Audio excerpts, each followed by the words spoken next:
We are Brightside Home Theater.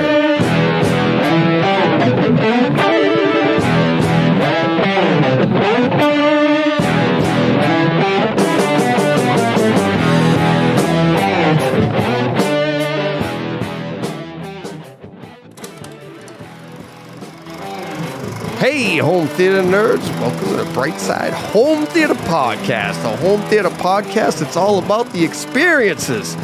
And the experience today is I get to sit down with Brent Butterworth again, buddy, back for the third time. I can't believe it. It's been a year. We've been working at this for about a year to get you back. Very busy. Boy. How you been? I hope it's all going to be worth it. I've been okay. I just drove for 4 days to go from Seattle to Houston to visit my family. So I'm kind of recovering from that. And 2 of the days were pretty snowy and icy. And but I got to listen to nonstop new music all the way. So that was great.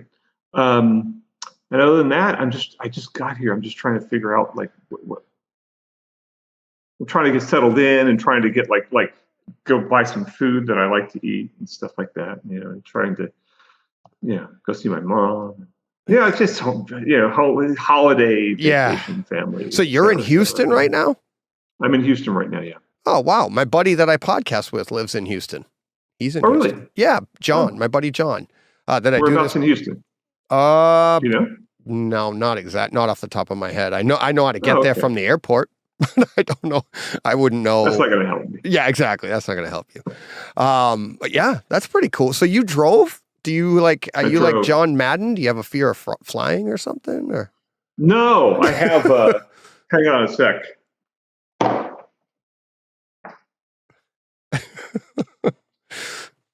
Oh, there you go. What's her name? Oh, he doesn't have headphones on, so that doesn't help. What's her name? The worst behaved dog, Missy, the worst behaved dog in the world, and I don't want to fly with her because she'll just raise a ruckus and God knows what. So and she's getting old. This is probably this might be her last trip down here. So I figure I'll make one more run with her. Yeah, there you go. What a great doggy dad you are.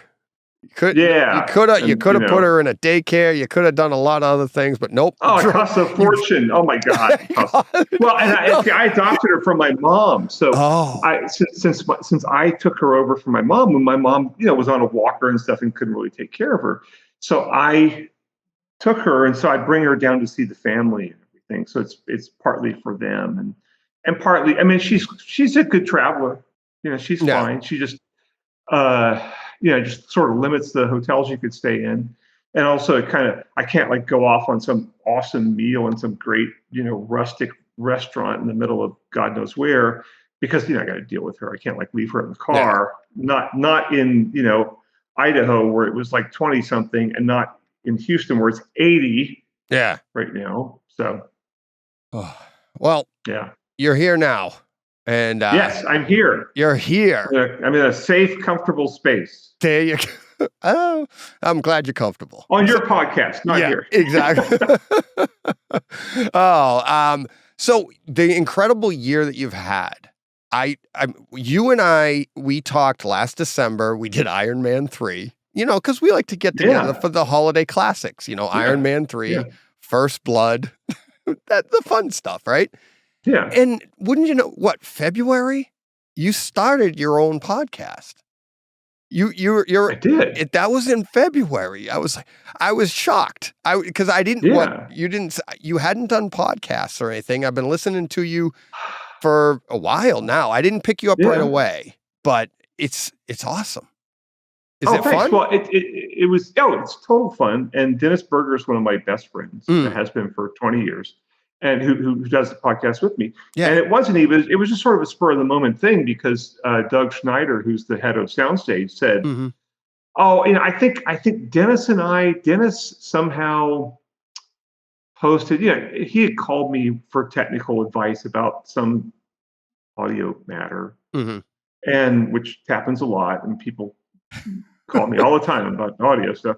And so he actually like recorded the conversation and put a transcription of the conversation in for the article, I guess because he was too lazy to write the article.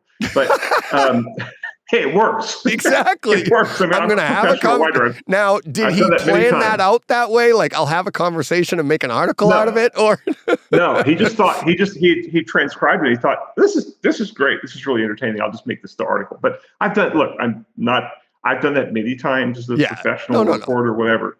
But and so Doug saw that, and Doug, I think, already had it in mind to do a podcast just to promote SoundStage. Mm-hmm.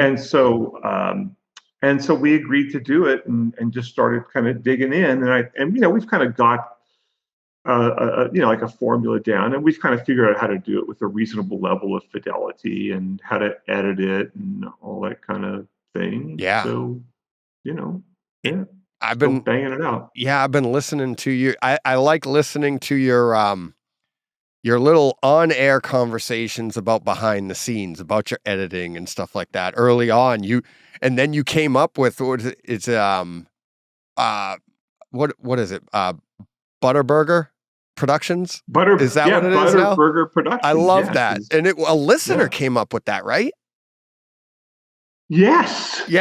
Like halfway through the year, it was like, because I'm listening, you guys, I don't know what we're going to call it. And then like a couple of weeks later, you're like, a listener wrote in or something, came up with. I want to say it was my friend Carnell. I have lots of sort of audio friends who I've met at various events and things like that, or through other friends and et cetera. I met him through my buddy up in Vancouver, Canada, who does innovative audio. And so Carnell's like a customer of theirs, and so I kind of got on his Facebook, and we go back and forth. And he I think we had a contest, and I think he was supposed to win something, but I don't think we actually sent him anything. But I sent him a copy of my CD, although that's kind of like it's not exactly a prize. But so anyway, yes. So that's that. It's Butterburger Productions, and so since we don't decide who's going to edit it until usually we're done, and we figure out who's got time that week to edit it, Yeah. I was just talking about you the other day when I had somebody on, because he as well is an editor. He works in video production and stuff with sound. And I was talking about Dennis's idea of he runs like a background noise while he's editing so that he can, remember he said that in the podcast months and months ago. Yeah. And you were like, that's a great idea. And I was like, I wanted to ask him about it, Travis that I had on. I wanted to ask him about it because I do all my editing through headphones. Mm-hmm. And, me too. And it's like, I'm like, is there an advantage to using because he uses speakers Travis uses speakers as well with a background noise. I'm like, I've never even thought of that. So I thought that was pretty cool. Yeah, I do it all in headphones, but I know like what pan settings I'm going to use and all that kind of thing. Yeah. So it doesn't matter. And I use good headphones and that aren't real colored sounding. And I'm just too lazy. I do this on my couch with my dog sitting at my side and and a drink at hand and kind of setting up a better. I mean, if I were to listen to speakers, I usually have to set them up. Yeah. And just more time commitment, whereas I can just plug the headphones in and do it. And so far, it's fine. I mean, I don't hear a distinct difference between Dennis's edits, which he probably spends twice as much time on, and my edits. Right. So, I wouldn't know that. Most people don't know. Oh, does he? Yeah. Yeah. He's always telling. I got him. He wasn't even on like a digital audio workstation. I got him to get Reaper, and he's just like, oh my god! So he's been teaching me stuff about Reaper. Oh, okay. Because he's been digging. I mean, I've already done an album on Reaper, actually 2 albums on Reaper, and he's teaching me all this stuff. Which is, he's the kind of guy who's going to go in and really dig super deep, and that's why he reviews, say, AV receivers, which I wouldn't touch. Right. Yeah, you said that. Come on. Life's too short. You said that, and I've heard.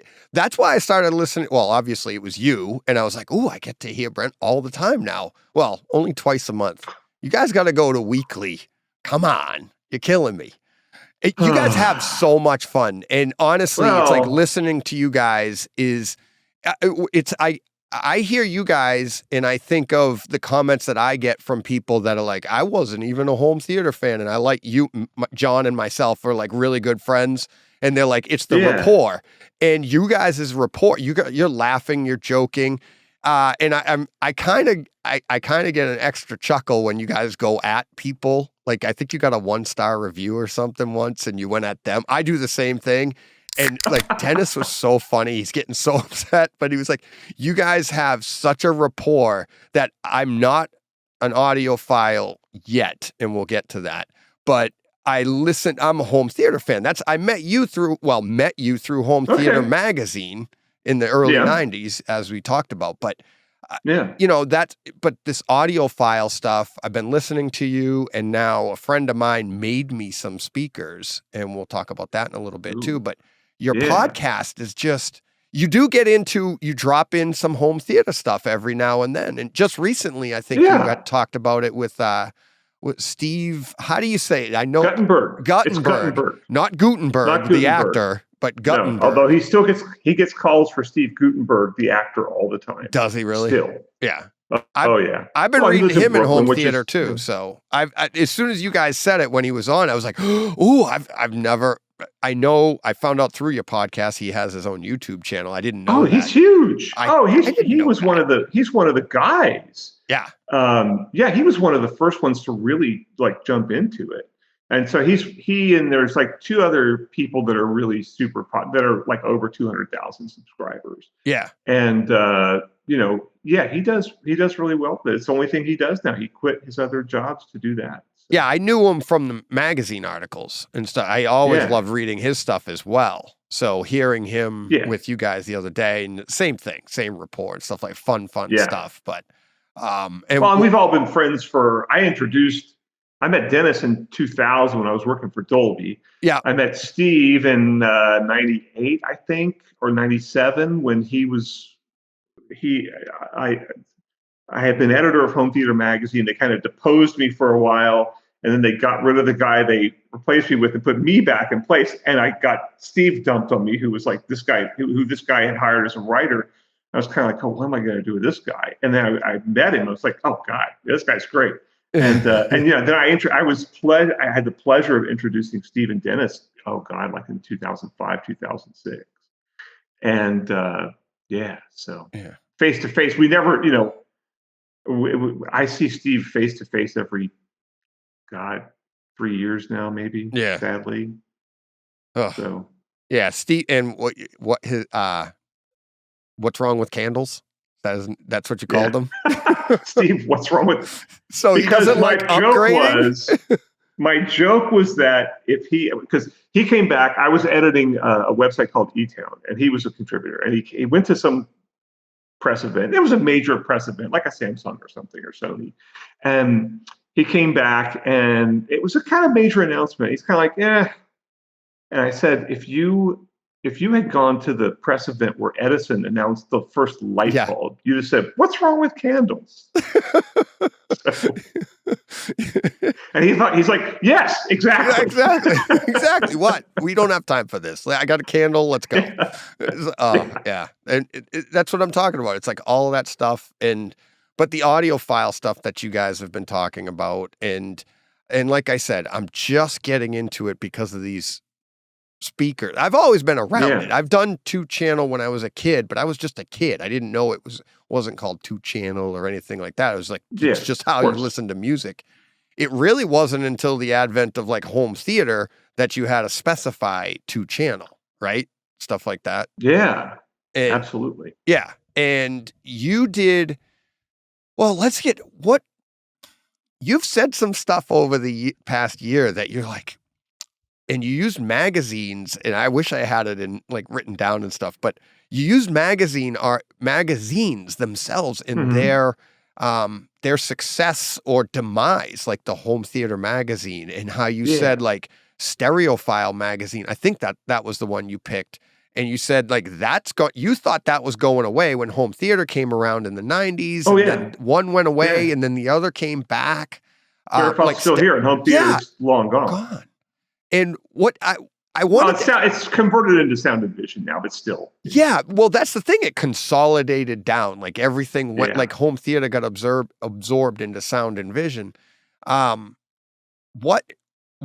you think home theater has gone away? Like not gone away, but is diminishing? Or do you think that people just aren't reading it? It's like, I found that really interesting because I love it. It has changed a lot. Mm-hmm. So it has become a lot more, the home theater enthusiast has become different. It used to be more casual people. And I think when we were doing Home Theater Magazine, it was more like that. But with the advent of web forums, it's become much more serious. And so you have a lot of super, super in-depth reviews. You have a lot of super in-depth articles about different video formats and other TV stuff, which I used to understand, but don't now. You have a lot of very technically savvy people. You have a lot of people who are doing their own measurements now with Room EQ Wizard. It has just changed into a much more sophisticated thing. But at the same time, it's become, I think, somewhat less popular because soundbars are so good. And well, for two reasons. Number one, soundbars have gotten to be so much better than they were 15 years ago. So much better. And second of all, so much of viewing now is on iPads and phones. Mm-hmm. And obviously, you're probably not going to sit there with your iPad and then have some giant, THX theater system. I mean, you could. Right. I think I did that once, actually. But, people just aren't going to do that. And the younger the person is, the less likely they're going to watch on a traditional screen. So the traditional TV screen is dying out as well. Not dying out, but it's less important than it used to be. It might die out because all my friends who have kids tell me their kids never watch a traditional TV screen. They watch an iPad. Right. So it's changing a lot. It is. And I think it's, is it fair to say that maybe home theater got big, but now is coming down to the level of, say, like 2-channel, where 2-channel had gone down a little bit. Home theater got big, and now it seems like it's going down. But I feel like just by your description, that home theater is potentially people like myself that have dedicated rooms, or my listeners that have dedicated rooms, or living rooms dedicated to that have have a theater in them, right? A 5-1 setup or more. Yeah. Anything more than a sound bar, right? Do you think that those, like, that's as niche as 2-channel is? Like you said, not as many people are listening to channels at home either. They're usually listening on crappy earbuds that they bought at the Walmart, or a car, or right. little Bluetooth speakers. Well, I really think that. I think that, you're probably right. I don't have numbers on that, but I would just guess and say that the two are kind of roughly equal in size in terms of home theater enthusiasts and 2-channel audio enthusiasts. Just that the home theater enthusiasts don't have a show they can go to, whereas the audio enthusiasts, the 2-channel guys, have.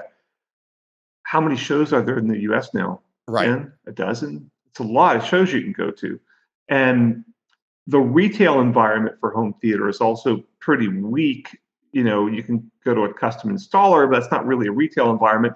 You can go to Best Buy, but they're not going to carry any kind of elevated brands. I guess they still have Magnolia, but it's not like there's all these dealers over the place. But I think really, if you think about it, though, you can go spend $1,000 on a TV at Best Buy. Mm-hmm. Now, let's say you can spend $800 on a TV at Best Buy, and you can close your eyes and feel your way around and hit a 65-incher or whatever, and any of them are going to be better than any of the TVs we ever reviewed for Home Theater Magazine. Oh, yeah. And I mean, they're going to be better than the highest end TV that you could get in that Sound and Vision reviewed, 6 or 8 years ago. Right. Is inferior to the generic whatever you get at Best Buy for $800 now. So it's just become so much more mainstream. And the fact that you can go buy a really good soundbar for $500 or something that has surround speakers, or it has really good, I have the new Polk Magnify Mini AX, which is only that big. but it's got, Polk SDA, so it's basically got, beam forming and all this stuff, and it sounds like surround speakers. It's amazing. So the thing is, when you can go to Best Buy and get what for most people is a mind-blowingly good home theater experience for $1,500, easy. Right, everything. Everything, soup to nuts, and of course, a Blu-ray player or not, or just stream off the TV, Apple TV, Fire Stick, or whatever you've got, and that is an incredible experience. So I think so many more people have that kind of thing. I mean, the house I just moved into up near Seattle, they had I think it was a Vizio TV, Vizio soundbar, like really good stuff. And that was their home theater. And I assume they really enjoyed it. They took it with them. Not that I needed any gear, but it would have just been more stuff to sit in the pile. But that, I think it has become to where the average consumer can just go to Best Buy right now and go throw down $1,500 and bring home something they can set up themselves, and that the whole family can operate, by the way, because you plug the soundbar in and it just works like it's part of the TV. Right. And have a really incredible experience. Whereas in the home theater magazine days, you had to spend $10,000 at least to get that, maybe $20,000 to get that experience. And if you were pretty savvy, you could hook it up, but nobody else in the family could work it. And sometimes the products themselves were really flaky. I still remember the days when manufacturers would bring over their own surround decoders and their own AV receivers and not be able to get them to work. Oh, geez. The manufacturers who made them. Not just me. They can't get it. Oh. They couldn't get them to work. But that was the early days, though. That was like what I was doing it in my house. I'm trying to manufacture a home theater myself by throwing together whatever I could to get as many speakers as I could, It's as an enthusiast pursuit, it's become more like 2-channel. Yes. Whereas with, but also you can go buy it at Best Buy for $1,500 and get a really incredible experience. It's better than anything you could have done back in the old home theater magazine days. And so with everything that you just said, what I was thinking is it's almost like home theater is becoming more popular, but the people don't know they're doing it. They have TVs and a soundbar. Kinda. But then to get to our level, like the audiophile level, and I actually did put that in my notes. I wanted to know what do we call home theater files? That's too long. Is it HT files? Because you have cinema file, you have audio file. File. HT files. I just say home theater enthusiasts. Yeah. It's because that's what we are. I mean, it's just enthusiasts. Yeah. It's like, the people that are serious about it, they have a good receiver, surround processor, whatever, and that have maybe a full Atmos system and have something even a cut above maybe the best TV at Best Buy or maybe a projector. Yeah. Yeah. I have a projector. Yeah. I was hoping to get a file, but I guess enthusiast is okay.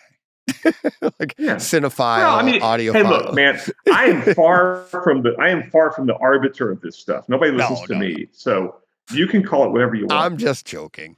But yeah, so like people get the sound bar, and then if they want more of to enhance that experience, they would get into what we have, right? So it's kind of like they're breaking the ground. They know they want more than their TV speakers. And then if they want to go further, that's when they become the enthusiast. And very similar to, hey, I'm used to listening to my music on my headphones or in the car, but I really want to try this 2-channel thing. So I feel like they're very similar in that way. They are. It's always an upgrade that's not necessary to say that. It's just because you want to have a better experience, and you want to see, not only do you want to have a better experience, you want to see what else is out there, and you want to see, it's sort of like if you have a car that gets you to the grocery store just fine, but maybe you see these sports cars running around and you think like, what would it be like to drive one of those? And maybe you go buy one, or maybe a friend has one and you try it out. And you kind of go like, yeah, I think I'll get one. I mean, it's like that in any kind of enthusiast hobbyist pursuit. I mean, it could be, bicycles. It could be, I don't know, sewing. It could be all sorts of stuff. Yeah. No, I love the car analogy because it's like we all drive, right? But then you get that sports car and it's like, then you're a car enthusiast, right? So there you go. It's like the same thing. Everybody drives, but not everybody is enthusiastic about it. So that's pretty cool. Yeah. Yeah. So let me ask you, how do you and Dennis come up with your ideas for the shows? Because I just wanted to pick your brain on that. It is really good.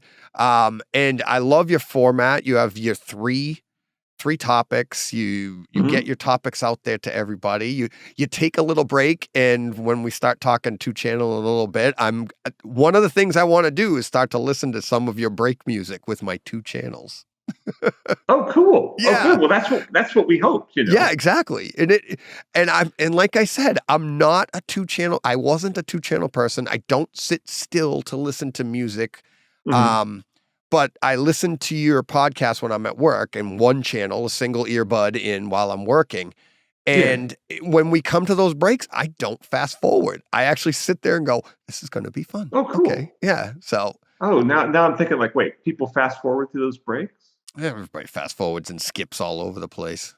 Okay, well, you know the world we're living in now. It's a microwave world, Brent. Yeah, I know.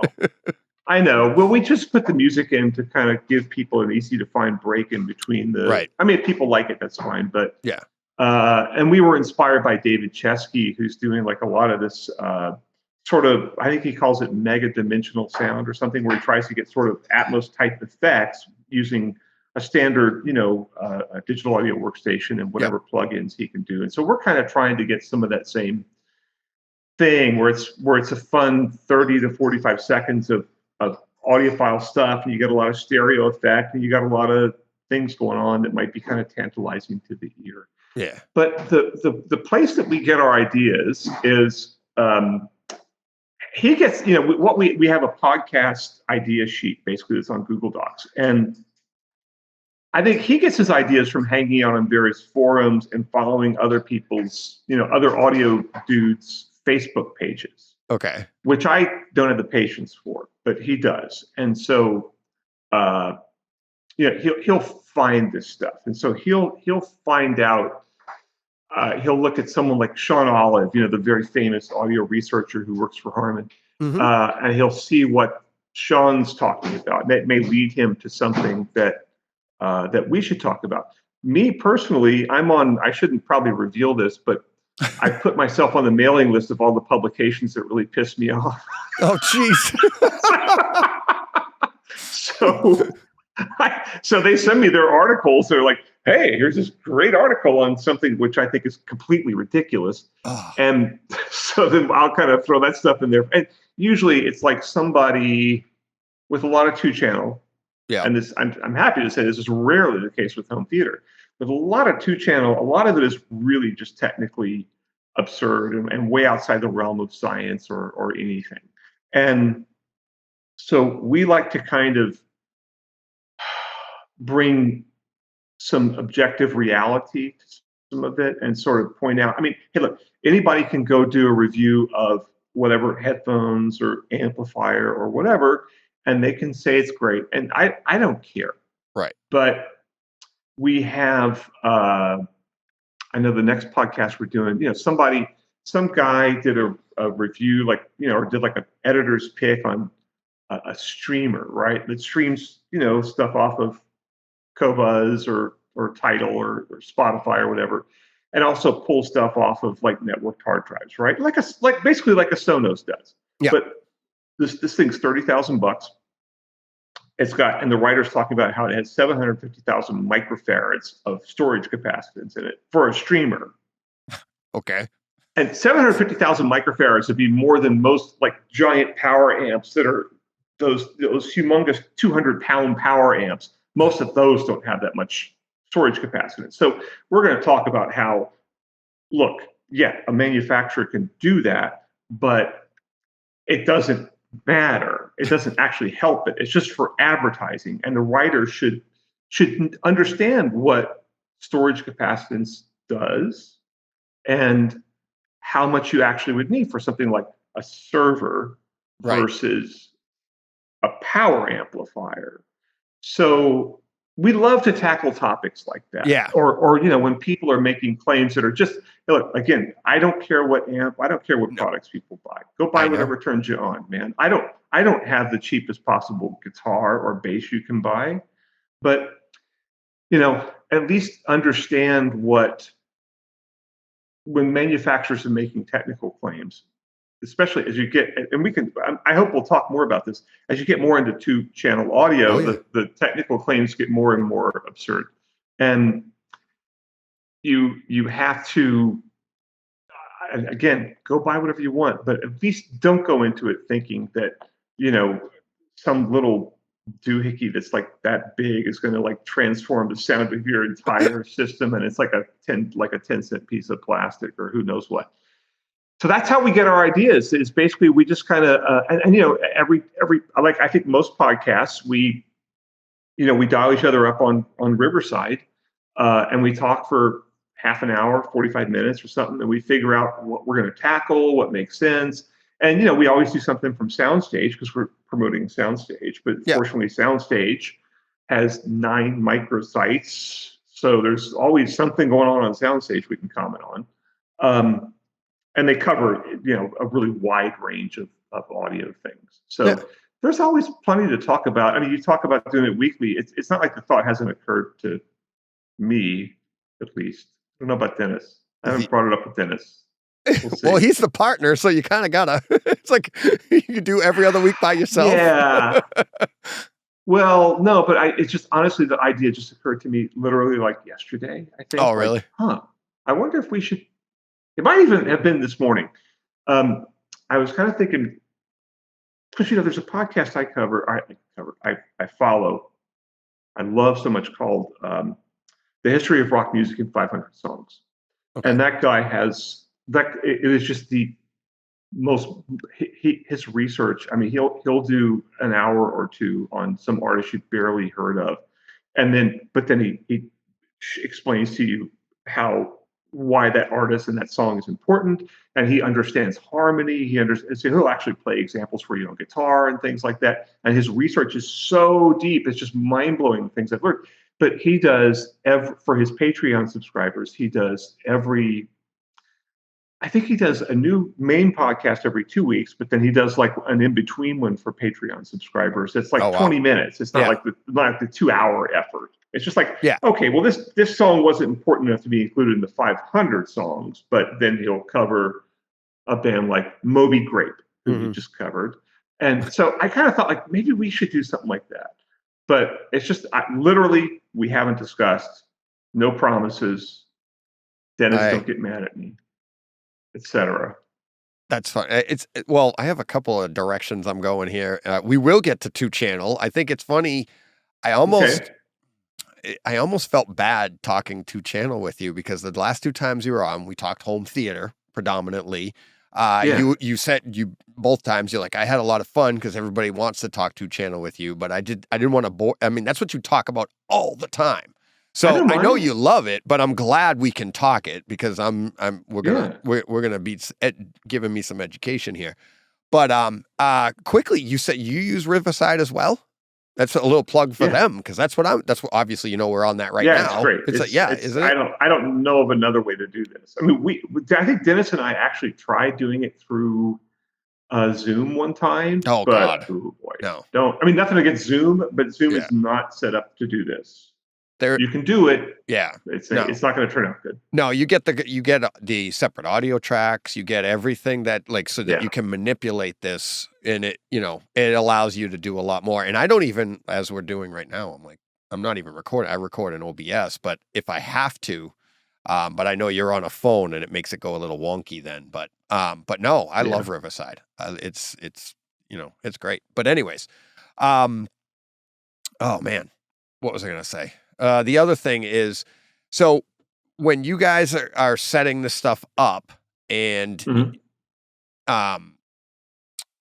the way you go at it, I love and again, I'm listening to you too, and it reminds me of myself because you do a really good job at just staying positive on everything. And even in your explanation to us a few minutes ago, you were just sitting there and you're going, hey, listen to whatever you want to listen to, but know what you're getting into. So it sounds like you're combating the ignorance that people are getting, but they don't know, but you're having fun doing it. And you're always saying like, you can do this. And I don't know how many times you make the reference of, like, you put a little doohickey on top of your speaker, it's going to change it as much as this product, whatever review you're talking about. And you're like, if I put a piece of paper on my speaker, it's like, you know, on top of the speaker, it's going to change it as much as whatever this is. But what I mean is, it's like you get into the like, hey, it's a $30,000 speaker. If you can afford it and that's what you want, that's great. But you know that you can get the same out of this or that. And you guys do a really good job at just staying positive and not like, you're not putting people down for buying that good stuff. You're actually complimenting the stuff. There is a value there, but you get into it. And I don't think I've ever heard you say this on the podcast, but like diminishing returns. I don't think you really say that, but that's basically what you're talking about all the time. Yeah. But you know, what's the point of, it's hard to say this is the point of diminishing returns for anything, right? Right. I mean, I have a $4,000 bass, right? And double bass, you know, and I have played better basses than mine. And I've played a lot of worse basses than mine. So I know I could step up some, but I don't think that based on what I've played, I really don't think that spending more than about $6 or $7 or $8 is going to get me a bass that is really greater. But then again, I'm not Ron Carter, although he doesn't play expensive basses. I'm not some, you know, orchestral dudes who play with a bow and have to play all kind of crazy stuff and have to play really loud because those guys have to be loud because they don't have any amps. For those guys, the breakpoint might be $20,000 or $30,000 or who knows what.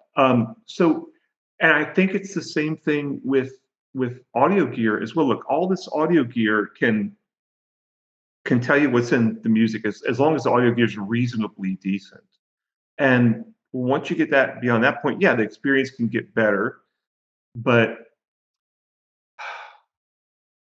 I feel that sometimes the promise is always a better experience, right? It's not like, it's not like when you buy cheap clothing versus, I point to my own, cheap clothing versus nice clothing. No one's going to say like, this transforms the living experience or whatever. They're just going to say, hey, it's nicer clothing, you know? Right. And no one's going to say, my $10,000 amplifier is better than a $2,000 Parasound because it's got a fancier faceplate. They're going to say, it's musically better, it's more musically rewarding, and blah, blah, blah, blah, blah, blah, blah, which probably not. Right. And they make all sorts of specious claims about why it's more musically, truthful or something, and none of this is rooted in science, and it's usually not rooted in engineering either. And then they start telling a story about the storied brand, that audiophiles have revered for, I don't know, 50 years or 2 weeks or whatever. So I kind of feel like that industry. I've been covering 2 channels since the early '90s when I was first really introduced to it as a hobbyist pursuit, right? By reading Stereophile when Stereophile was only that big, and back then people were trying to figure out like how to get good sound because they didn't know, and now we know, but people are still pretending that we don't know. Yeah. Does that make sense? Yeah. Oh yeah. It's I know exactly what you're saying because you get it in home theater too, especially when it comes to subwoofers and stuff like that. It's like there's a lot of stuff that's been learned about subwoofers over, and how to place them and everything over the last, 10, 15 years. And people are still like, nope, you need two across the, it placed in front next to your speaker. And they ignore a lot of, proven stuff, a lot of information that is out there, but they just haven't seen it yet. So they don't know. And it's okay. That's the internet though. Yeah. Well, I was just I was Googling, because a lot of times when I need to find an article I wrote so I can see what I said, I just, rather than, a lot of times just Googling something gets you there faster than going to the website and then searching. Right. And so I Google my own articles a lot. And once in a while I stumble upon something, and some guys on, I can't remember what website it was. I really can't remember, but they were trashing some article I'd written about subwoofers without actually giving any critique of it. They're just saying, well, this is idiotic. And they were really like trashing me right and left. And I've been trashed. Look, you've been doing this for a long enough time. People are going to trash you, and sometimes you really enjoy being trashed. It depends on who's doing it, because sometimes back in the old home theater days, we get an occasional letter that was written in all caps, like some guy had to do that with his printer, with his computer, or whatever. Had to do it in all caps, and it's like. And it'd be just like ranting, and we'd love it, and we usually publish them. Yeah. But I'm used to that. It doesn't really bother me. But I actually went on the website and said, "Look, if you guys have any actual data to present that contradicts what I said or that disproves what I said, hey, I want to know. I'm the first that wants to know if I'm wrong about something."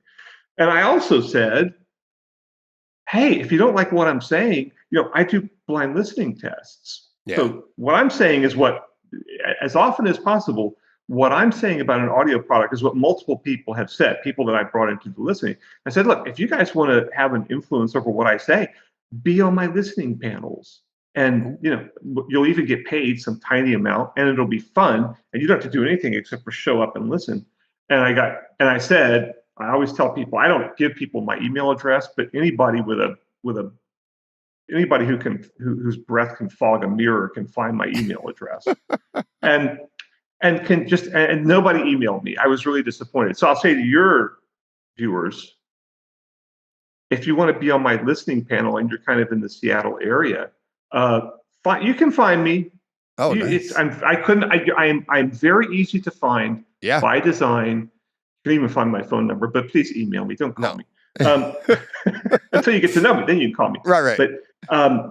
But yeah, I'd love to have more listening panelists, and you don't have to be someone with 20 years experience. It could be someone who's. I don't really care. I want to get a wide range of opinions from people, and also people who think they're great listeners. Once you've done a few blind tests, you have a much more humble attitude about what you're actually able to hear. Yeah.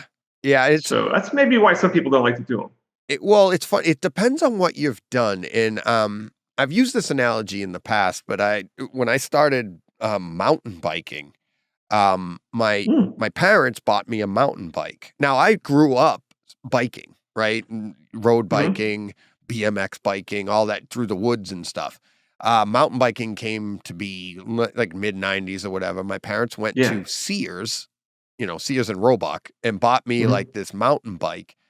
And the thing weighed like 55 pounds. It was a heavy bike. And that's what I started on. And then I upgraded each piece on it. And I actually did a mountain up here, Gunstock Mountain in New Hampshire. My wife sent me and my buddy away that we mountain bike together all the time. Sent us away, and they weren't running lifts. So we had to climb the mountain, and I had to carry the 55-pound bike up the mountain. But then you got to ride the downhills. My point in all this is I started with the worst, the crappiest bike. But by the end, that gives you the appreciation for each piece, each upgrade, each bike after that, so that you understand the value in what those are. So if you've been listening to the same thing your whole life, but you think you have a good ear, and it's like, you don't know. You haven't been listening to enough different stuff. And I have a few listeners that I've had on the podcast as well that are audiophiles, and, picking their brain. And and learning how they hear stuff. And I'm starting to realize maybe I have a better ear than I thought I did, because I've come up through home theater and I've listened to a bunch of different stuff, trying to tune my system, going to get, going to hear examples elsewhere on what's good, what's bad. And it takes that type of listening, right? Listening to multiple systems throughout years and years to get that tuned ear. And I'm not by any stretch saying I'm an audio or I have a special ear, but I can appreciate what you're saying. And you do say in the podcast a bunch that it is nice getting like newbies in or something to get a different perspective.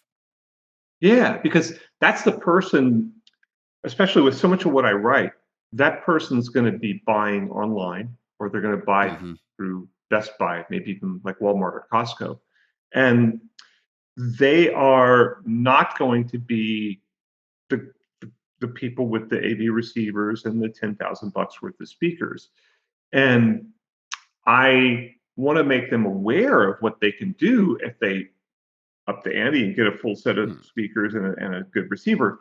But I want the opinions of, I want to understand what the person who's going into Best Buy, who has right now maybe has a 50-inch TV or something, and is thinking, yeah, I'm going to get a 70-inch TV and I'm going to get one of these sound bars.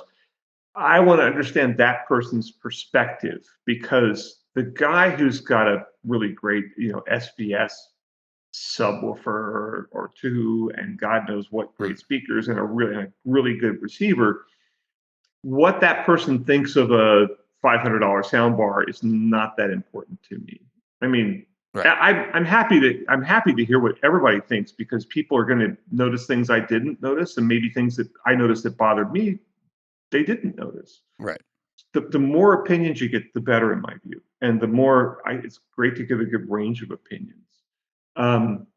But also, I always, every time I do this, and this is the fun thing about it, it's always multiple products. It's always going to be, might be 4 products, it might be 8 products, it might be 12 products. We might do a few rounds and narrow it down, so you have this chart, where you have a final face-off.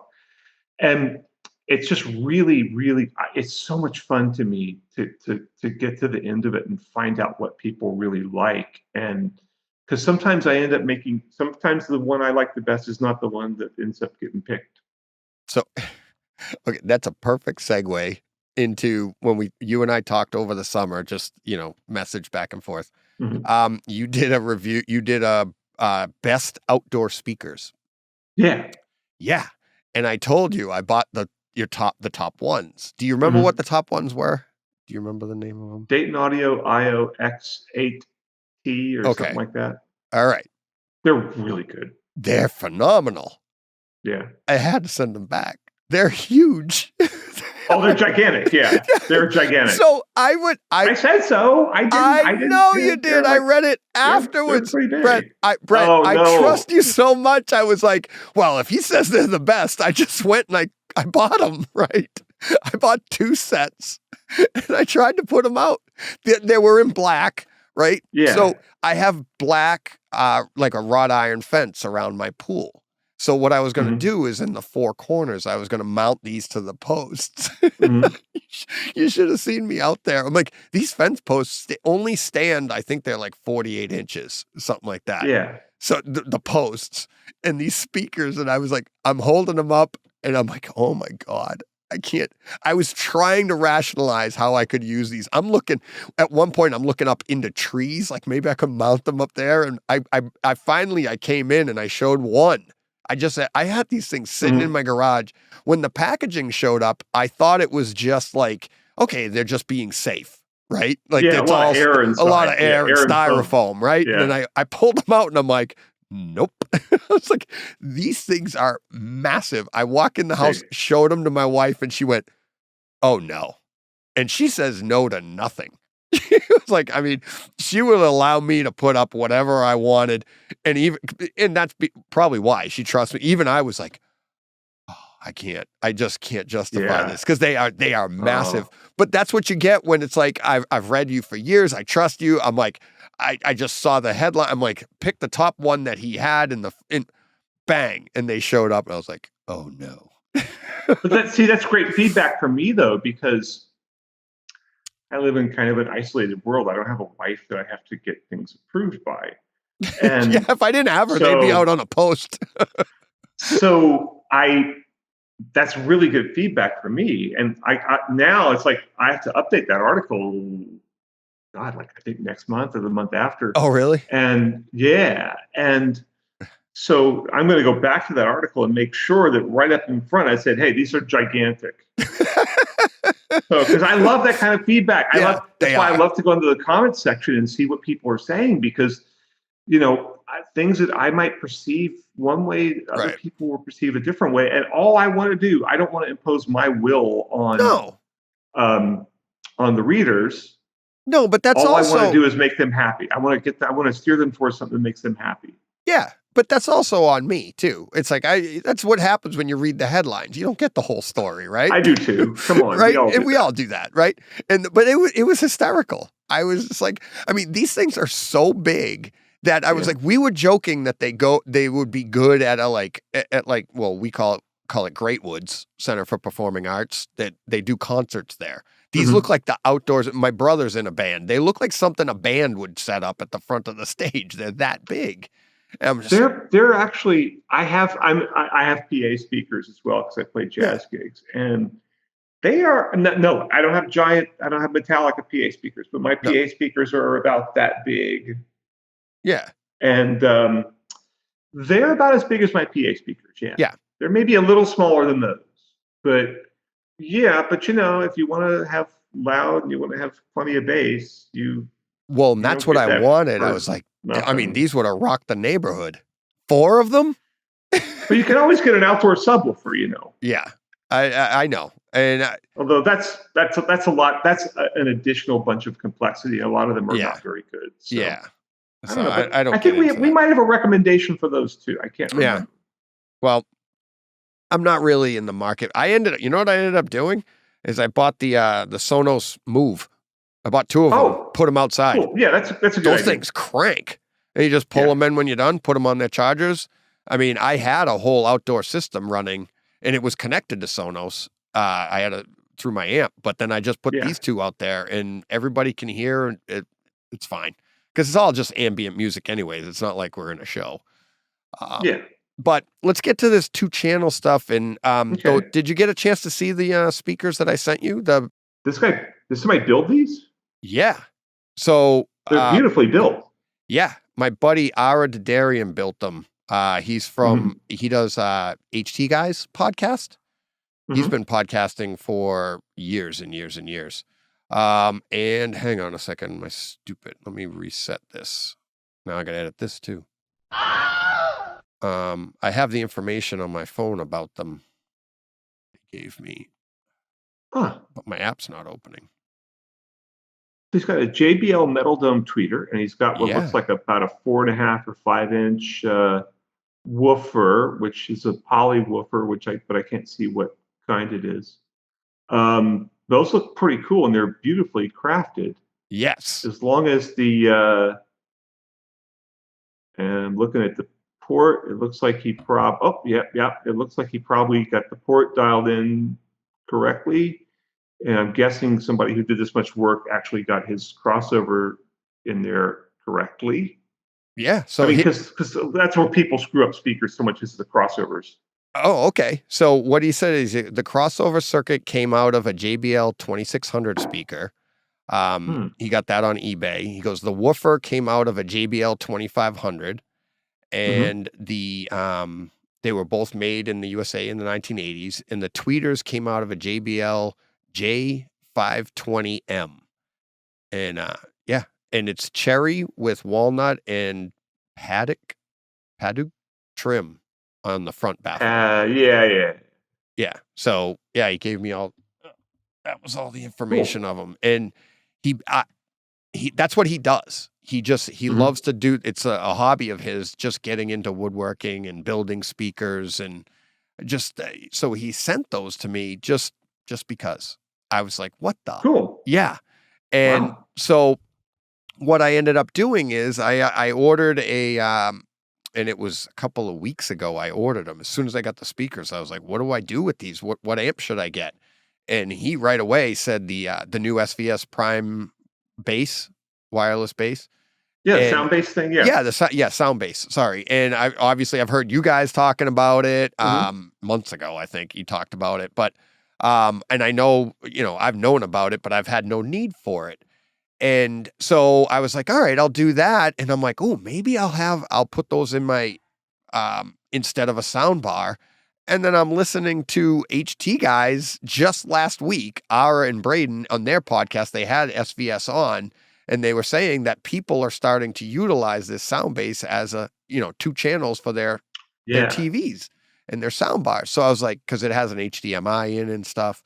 So I was like, that's what I'm going to do. Unfortunately, the sound bass wasn't able to show up in time for me to be talking to you. So I haven't even heard them yet. But I'm very excited to get that in. I'm very excited to start listening to these.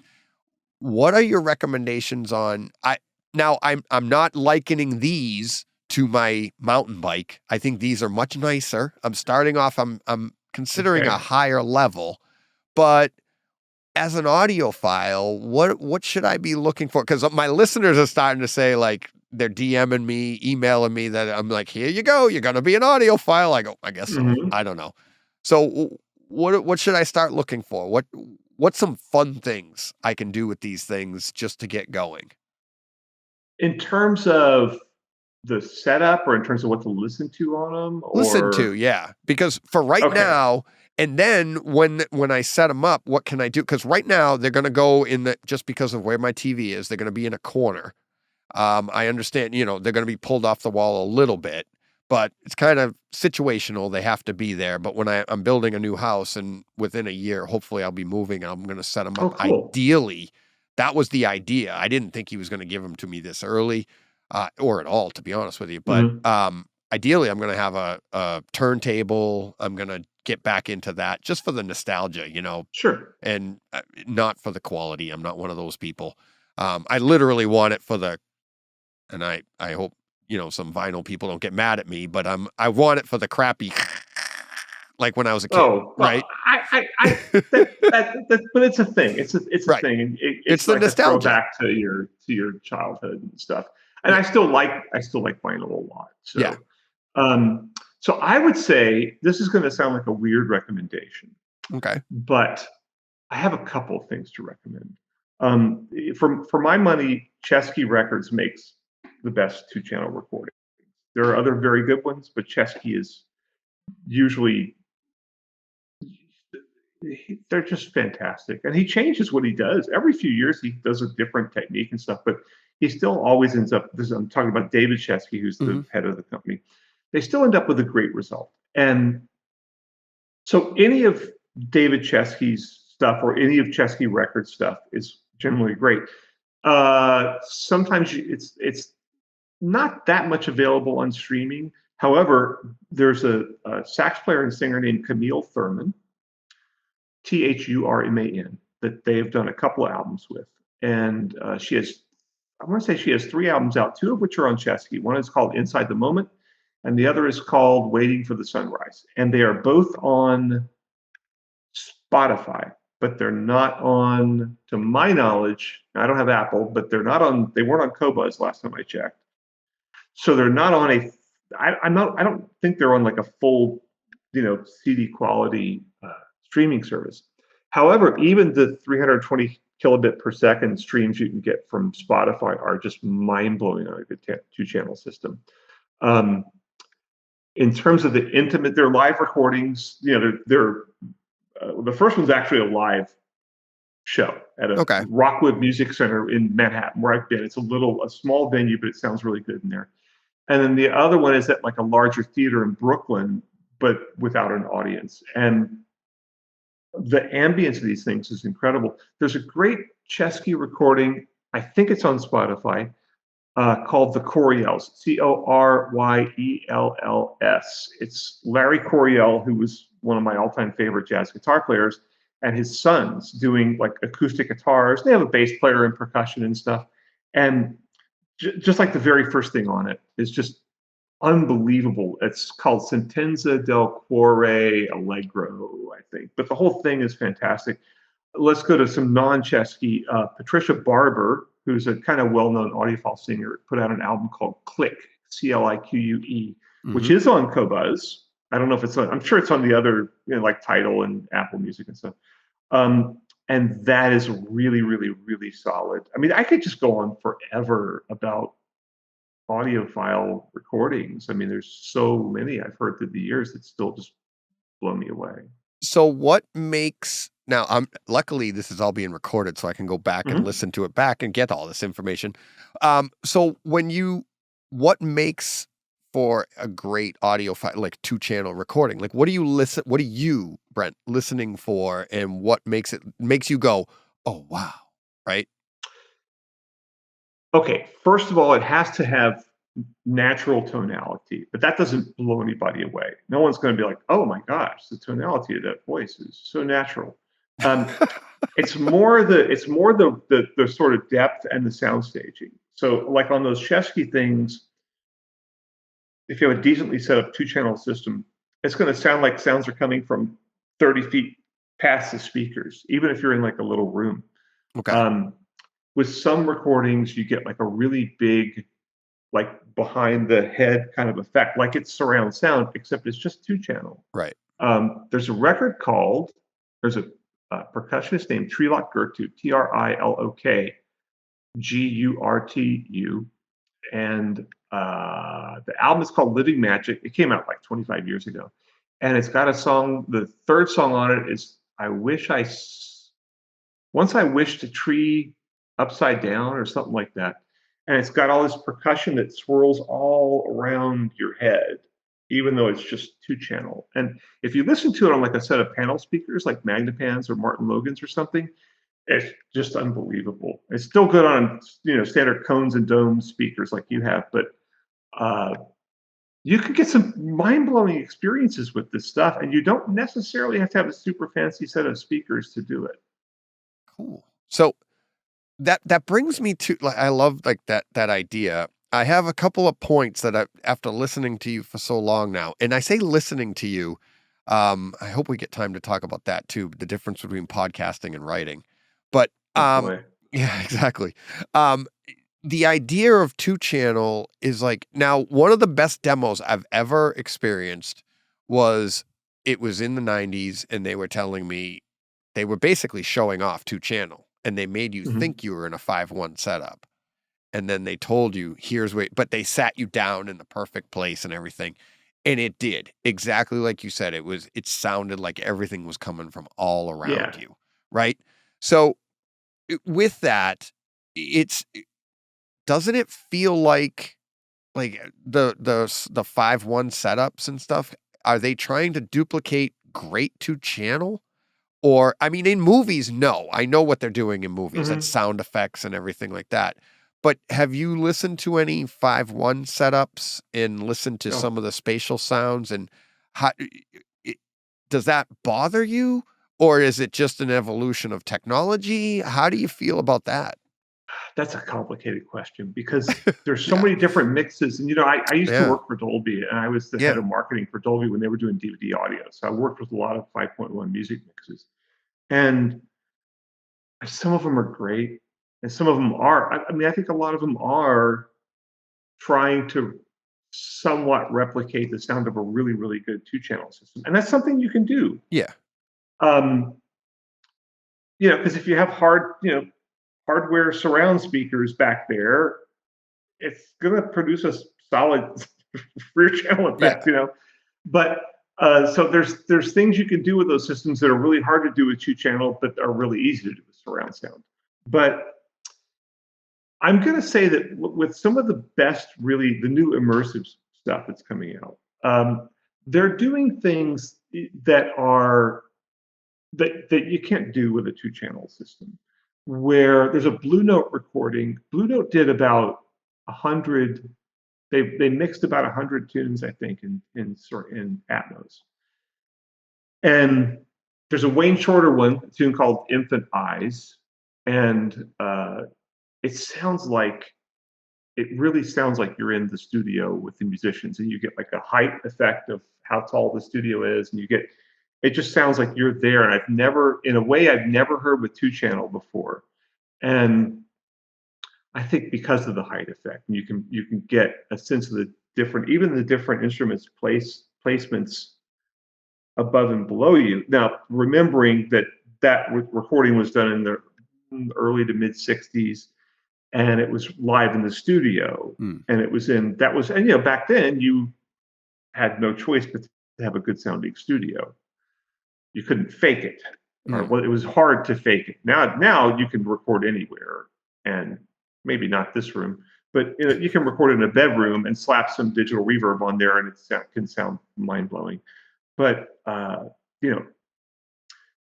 some of those recordings really do something that 2-channel can't. Now, some of them are, frankly, I think, pretty bad sounding and pretty sort of amorphous and kind of blobby, where you don't really get any kind of specific sonic images and all that. You just get this big kind of phasey mess.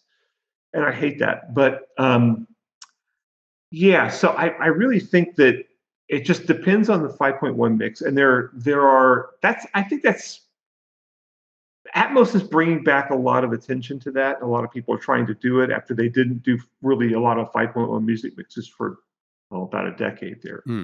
So, we'll see if anybody actually cares about Atmos for music, and we'll see. The last time I tested it, it was really hard to even find anything that would. You couldn't get it on a hard piece of a hard format. You can only get it on streaming. Yeah. And the only device that would stream it at the time was Apple TV. Yeah. Which I borrowed one and hooked it up to my surround sound system, and it sounded really good. But now the new Roku, the latest top of the line Roku box can stream Atmos, which I have, but I have not actually tried streaming Atmos music, but I will pretty soon. And whether or not that really goes anywhere, because how many people listen to music sitting on a couch in the sweet spot and want to have the Atmos experience? Well, I think not that many. I think most of the sweet spot couch people are 2-channel hardcore. Right. So if I had the answers to these things, I'd be loaded with money. And but I don't. You're a big headphones fan, and you actually said at one point that you think that's where everything is going, right? Like you were thinking, like people are fading that way. I not everything, because would I rather listen on headphones or speakers? I'd rather listen on speakers, but it's just not always practical to listen. With headphones, you're always going to get an optimal result, no matter if I go like this or whatever. With speakers, I can leave the room if I want to, if I wasn't cabled. But with speakers, you kind of have to stay in one place to get a decent perspective on the sound. I actually listen through little one-piece Bluetooth speakers a lot, because a good one is good, and you can lug it with you from room to room, and you can bring it outside, as you were talking about with the Sonos Move. You can travel with them, and it gives me. I like to listen to good 2-channel stuff, but I like to listen to a lot more music than I have time to listen in the sweet spot. Yeah. I want to be listening to. I want to listen to Rush, Bytor, and the Snow Dog in the shower, which I did this morning.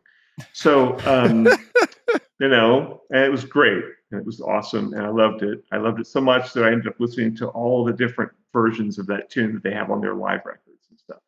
So that was a very fulfilling experience. Sound quality wasn't perfect. It was on a little Bluetooth speaker, but it was fine. And yes, it's better on the full 2-channel system. And I haven't listened to that in a while. I have the 180 gram vinyl of the the first live record they did. So, and that was great to listen to after I'd only heard it on 8-track before.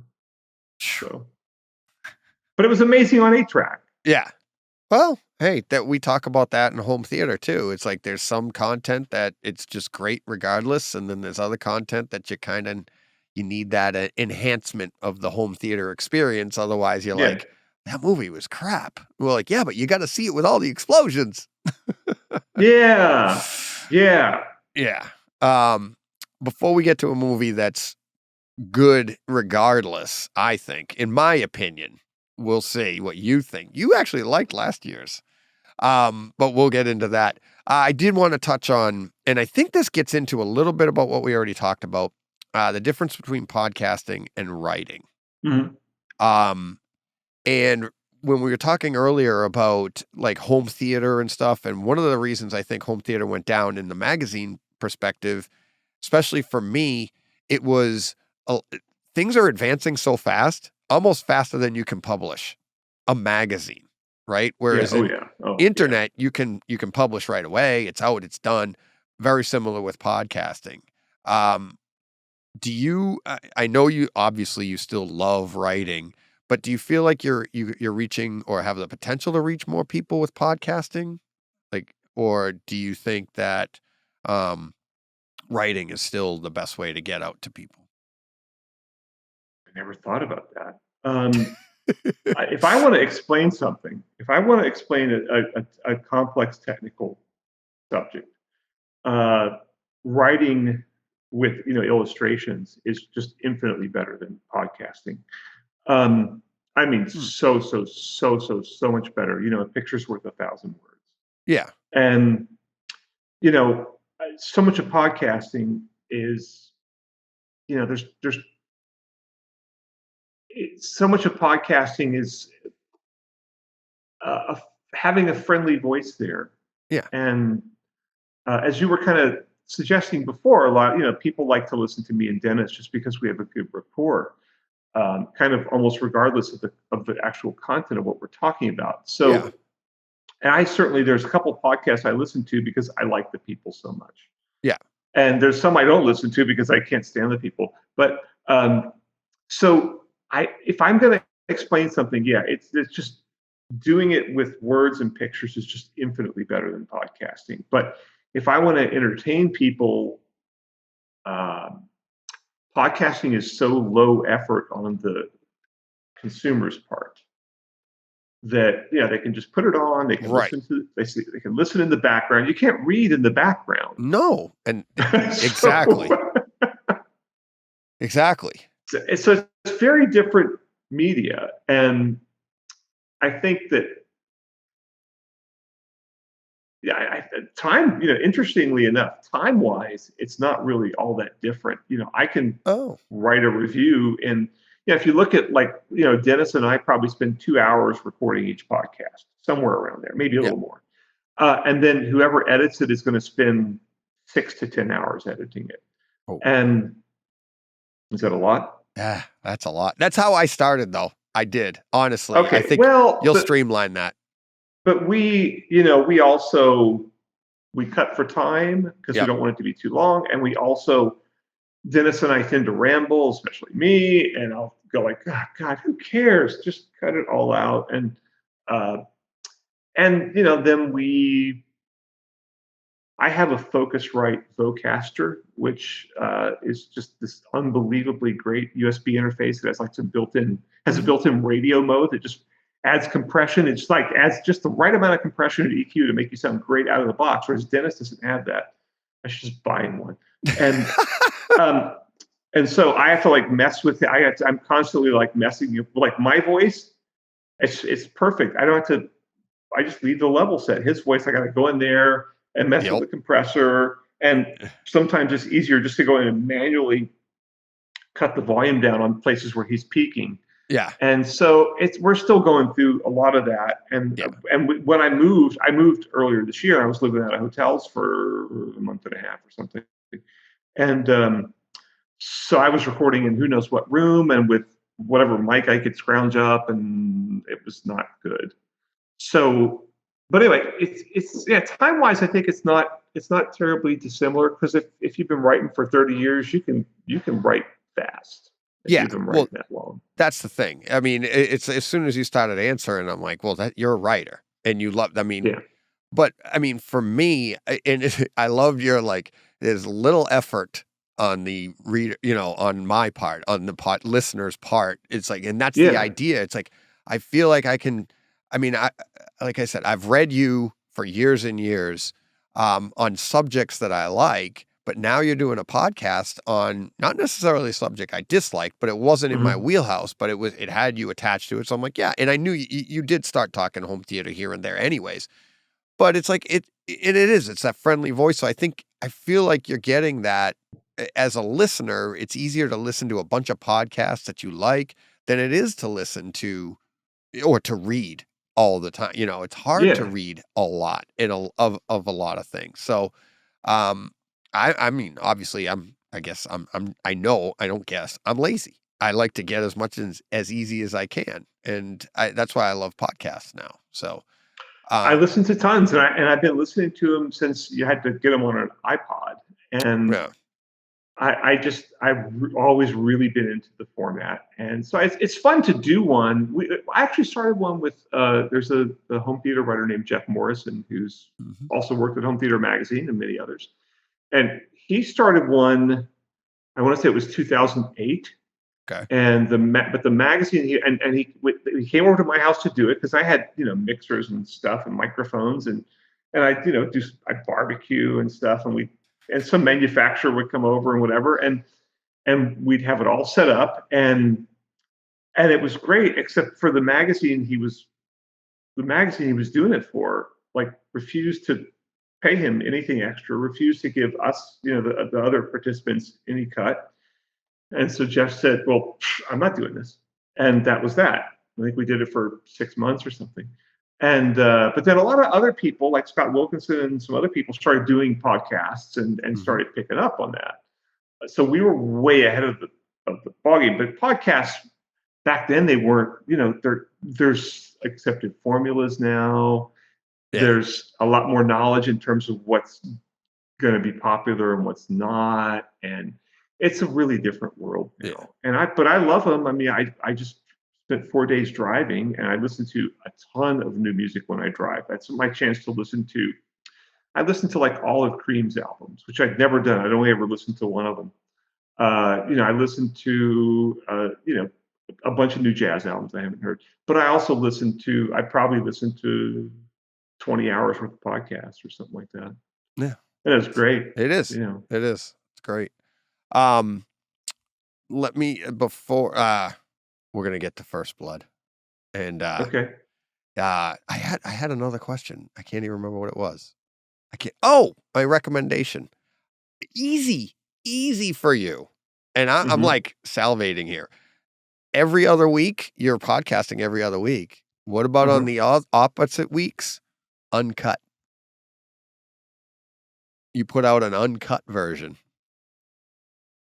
The 2-hour version where you get to hear you ramble and all that. It's trust me, people like it. That's what I'm doing I do that for my listeners in the green room. I put out the uncut, they get everything, and then you put out the other one. Some of what we cut is when we decided not airable. we were too hard on someone. That's even bigger tease. Put it behind a paywall or something. Only your real fans can have it. I'm not saying we won't do that. But I like to. I don't like to be seen as a bad guy, and there are people who do see me as a bad guy, because I'm countering their long-held beliefs that are right. They're long-held, but they're not substantiated or backed up by fact. But they still are attached to their beliefs, right? And I don't want to. All I want to make people realize is that, look, in audio, there are people who willfully or ignorantly will mislead you, and could make you blow a lot of money on something stupid, or could make you miss great experiences that you could have. That they're telling you are bad, but they're actually, some of these guys say that you can't listen on headphones. That headphones are bad. It's like, no, they're not. And some of these people, a lot of these 2-channel guys are like, oh, subwoofers are all bad, and that's just baloney. It's just ridiculous. Yeah. And the reasons that they give for all subwoofers are bad are because they don't know how to set them up. See, home theater people, I would say pretty much all of them have some pretty good inkling of how to set up a subwoofer. Yeah. But with 2-channel people, they've had so much nonsense thrown at them, often by manufacturers, that they think you need something special for 2-channel, or and granted, there aren't a lot of 2-channel preamps with subwoofer outputs, et cetera, but they think that it's just so hard to set up a subwoofer. Find me a home theater person that says that. Right. Exactly. They're all just like, what are you talking about? I plugged it in, and maybe I did the subwoofer crawl or something, and I set it up, and it sounds great. Yeah. And I set the level. What's the problem? I don't understand. What's the deal? And I really want to get. I think it's helping. It's both helping people if you can make them realize that there are just a lot of people in the audio world that are trying to hoodwink them for one reason or another. Again, willingly or unwittingly. Right. And also, I honestly, I honestly believe it's something of a service to humanity when you can explain some facets of, critical thinking, and say, there's some guy, Dennis and I were just talking about it, where Sean Olive, famous researcher I mentioned before, is famous for the Harman curve, right? Mm-hmm. They did a bunch of tests at Harman to figure out what people like in a headphone. And they said, hey, here's a curve that says what people like. If you make your headphones sound like this, people will like them. Simple enough, right? And this Marketing. guy was speculating. Yep. Yeah. Well, but it's true. But it's true, right? It's based on research that this is what people like. Good, right? Yep. Solid research. Right. Research that is extensively documented if you take the trouble to read it.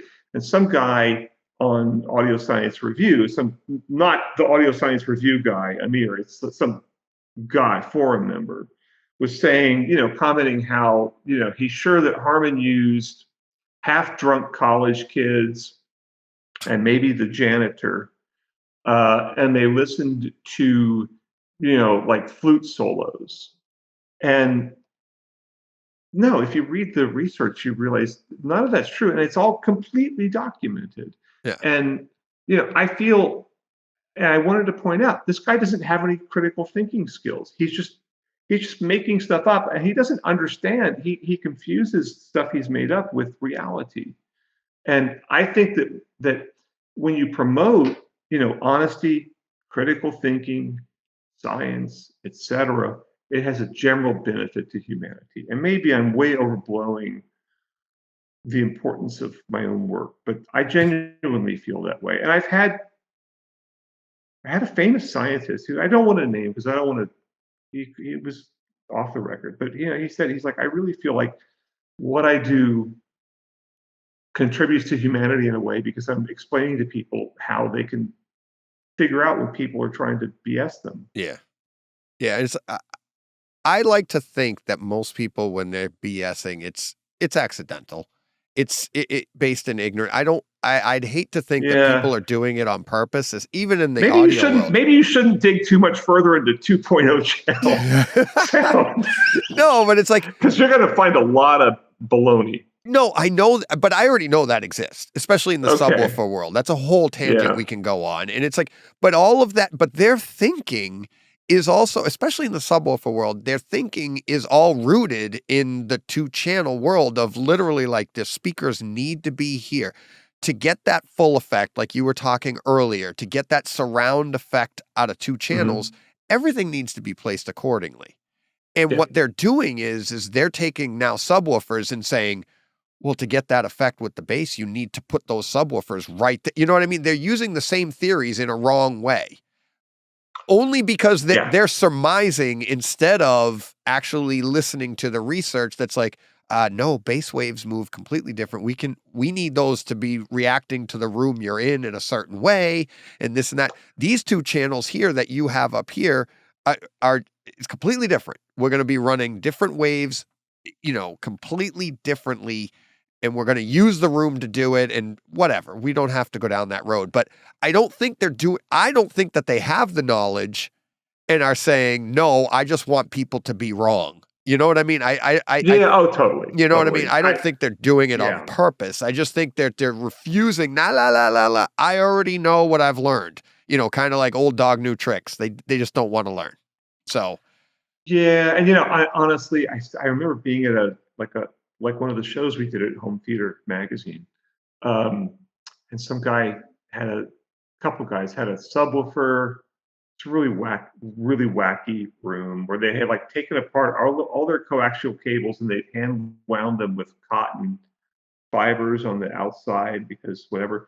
And he was talking about how he had these two subwoofers and it was stereo bass. And he's like, well, people tell you that bass is not stereo, but it really is. And he's making all these hand gestures like this, like talking about how the subwoofer disperses sound out into the room, whereas no, subwoofers are omnidirectional. Yeah. Used within their normal, their normal frequency band. And no, they're not. And the guy just, that was like 1998, and you still see the same thing persist today. Yeah. So. Yeah, it's I don't know. One thing you say a lot, and I appreciate, is you're all about the experience, right? You say that all time and time again. Every time I hear you say the experience, I'm like, that's what I'm about. That's my podcast. Let's get into the experience of First Blood. Ooh. What? I'm a little nervous now because this is one of my all-time favorite movies. I was a young teenager watching this on HBO is the first time I saw it. It came out in 1982. You and I have been back and forth. We went back and forth on some movies over the summer. We went back to do, we never got to do. And then I was like, hey, you want to do First Blood? I consider it a Christmas movie. I know it's not a Christmas movie, right? But I've watched this movie so many times, and it does have Christmas trees in the background. It's at that time of year when this movie takes place. So I've allocated it to a December watching annually. That's why I consider it. So I said, would you like to do First Blood? Do you want to tell people what you said, or should I? What did I say? You've never seen it. I'd never seen it, and to add to that, I went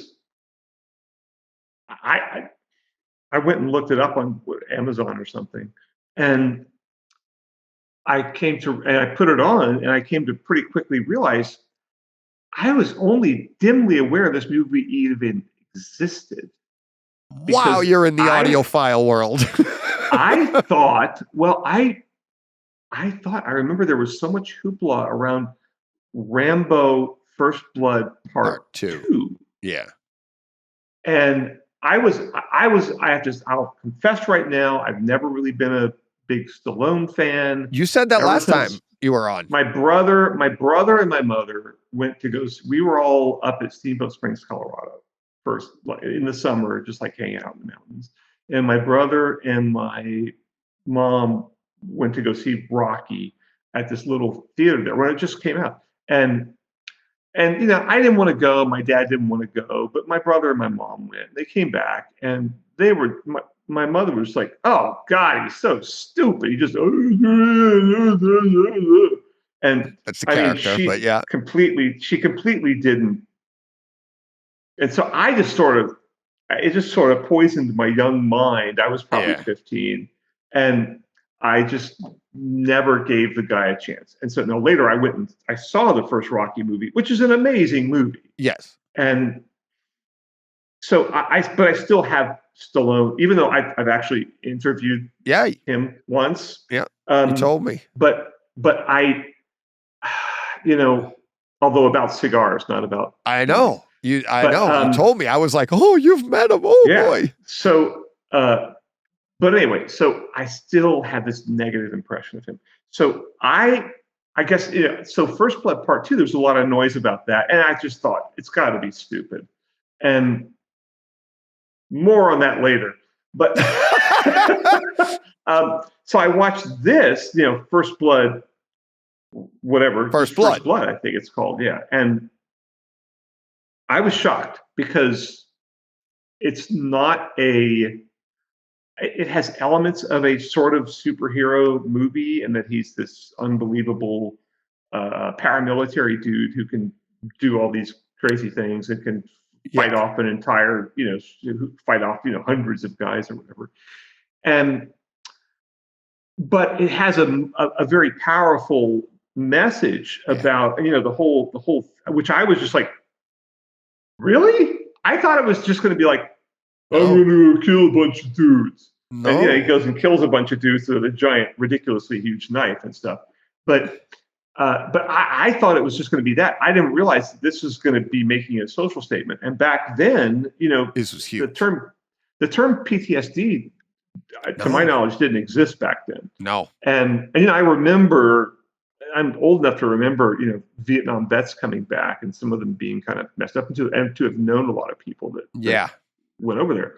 And because all those people were 5, 6, 7 years older than me. I mean, I missed, fortunately. Had I been a little older, I probably would have had to go. But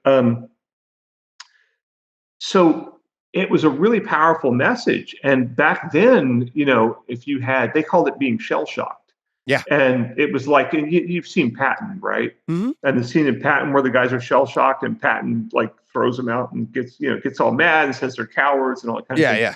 And so people just didn't realize. And so, showing this awesome guy who's clearly not lacking in bravery, the fact that he has profound PTSD was, I was like, how did that is a message that you could make a movie about now. Yeah. There's a lot more awareness of it. Whereas back then there was zero awareness of it. And somehow I completely missed that. So I really thought it was a fun movie to watch because, he does kill or incapacitate a bunch of people, cartoon. He only kills one. I mean, the guy in the helicopter? The helicopter, which you could say he didn't really kill him. He threw a rock at a helicopter and the guy kills or incapacitates. But Brian Dennehy's character in there is just so, cartoonish, late 1970s sheriff or whatever, who it's supposed to be set in right where I live, exactly, Washington State, but it makes you feel like it's in, North Carolina in 1960 or 1970 or something, which, I lived in the South way back then and I do remember it, but that was fun. But the fact that it wrapped up in this really kind of profound and powerful and important message to me was really great. And as a movie, it certainly holds together. I mean, a lot of the movies back then have the technology sucked. You had to, if you didn't spend a lot of money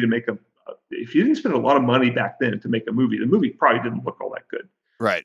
Whereas now you can make a really good looking movie for nothing, or for not that much. But I have to say though, that, just for you, I watched Rambo First Blood Part 2. Oh, you did? Thinking maybe. I'm like, I just want to be absolutely sure in case he might surprise me and said, oh, no, I meant First Blood Part 2. No, I would. Then I can still carry on a conversation. But I did watch that. And I do have things to say about that one as well. Oh, boy. Okay. So let me, I got some background on this. Now, grew up, my dad is a Vietnam vet. And so all of this stuff that he is going through, my dad growing up, he always had the best stories to tell me. He was always like, he would tell me his stories of Vietnam, and they were always with a laugh and a joke. And I don't want to say them here, but some of them were of the violent variety, but he always had a positive outlook on everything. So watching Rambo, or First Blood, I should say, I was like, okay, well, this is just, as a kid, most of what goes on in this movie, I was oblivious to. As I started to get older, I'm like, oh, okay. I start to realize the ending, because as a kid, I was just like guns running through the woods. This was kind of fun, right? Something happened when I was 18 years old that I realized my dad was a little closer to this than the happy-go-lucky guy that I knew. Wow. Yeah. So that took on a different meaning. I read the book. Highly recommend the book. David Morrell. I don't know if you know it. There's a book too, Brent. Look, I didn't know the movie existed really until like. I don't want to ruin it for you. If you have any chance of reading it, do you not want me to ruin it for you, or do you want to read it? Don't ruin it for me. I might read it. Okay. I highly recommend looking it up. Okay. It's actually better than the movie, of course. Ooh, most books are. But I think you would really enjoy it. Really enjoy it. Cool. Especially if you love the movie. If you like the movie. Yeah. Yeah. So okay, I won't ruin that for you. But read the book, got into that. Now get into First Blood, Rambo First Blood Part 2. My listeners know I've told that story on the podcast. That was the first movie that my first rated R movie I got to see. My dad took me to it. Okay. So my dad, being a Vietnam vet, on a Tuesday night says, Deej, come with me. And I'm like, okay, where are we going? And he takes me uptown and we go to the movies on a school night, no less. I was like, wow, double feature here. I mean, I'm not supposed to see this, and it's a school night. We're walking out of the movie and I look at him and I still remember crossing the street and I'm like, what'd you think? And he goes, could have used more action. Right? Big joke on his face. He's sarcastic. Oh, okay. Okay. He's a sarcastic guy like me. So he's all laughing. So we're in the car, we're driving. We haven't even really left the movie theater yet. And I said to him as a 15-year-old kid, I'm like, there was a lot of hubbub about that movie because the Vietnam vets were protesting it. It was glorifying it was the exact opposite of what First Blood is, right? First Blood was paying an homage to the vets. This one here was kind of glorifying it, and so people were protesting it. And there was a lot of protests to the point that as a 15-year-old, I noticed it. Okay. I said to my dad, I go, and now whatever happened to me at 18 that I know that kind of changed my perspective of my father. I'm like, I didn't know this at the time, but I was like, Dad, what are these people talking about? Why are they so upset? But you're not. You were there. And he just looked at me and he's like, dead serious. And he's just like, some people, they're just hurting and they don't know how to get it out. And he goes, I just don't want to go there. They just don't know how to deal with it, and they're dealing with the best they can. Yeah. So I was just like, okay, but it's like, and that's why, I mean, it's not a joke. That's why I'm Brightside Home Theater. My dad was always positive about what could probably be one of the worst things to happen to a kid getting drafted and having to go off to Vietnam. Right. And that's why this movie, I loved it. Like I said, I was probably a 13-year-old kid first watching this. And I was just like, yeah, that's like me playing Guns in the Woods, right? That was fun. Yeah. But it has progressed over the years.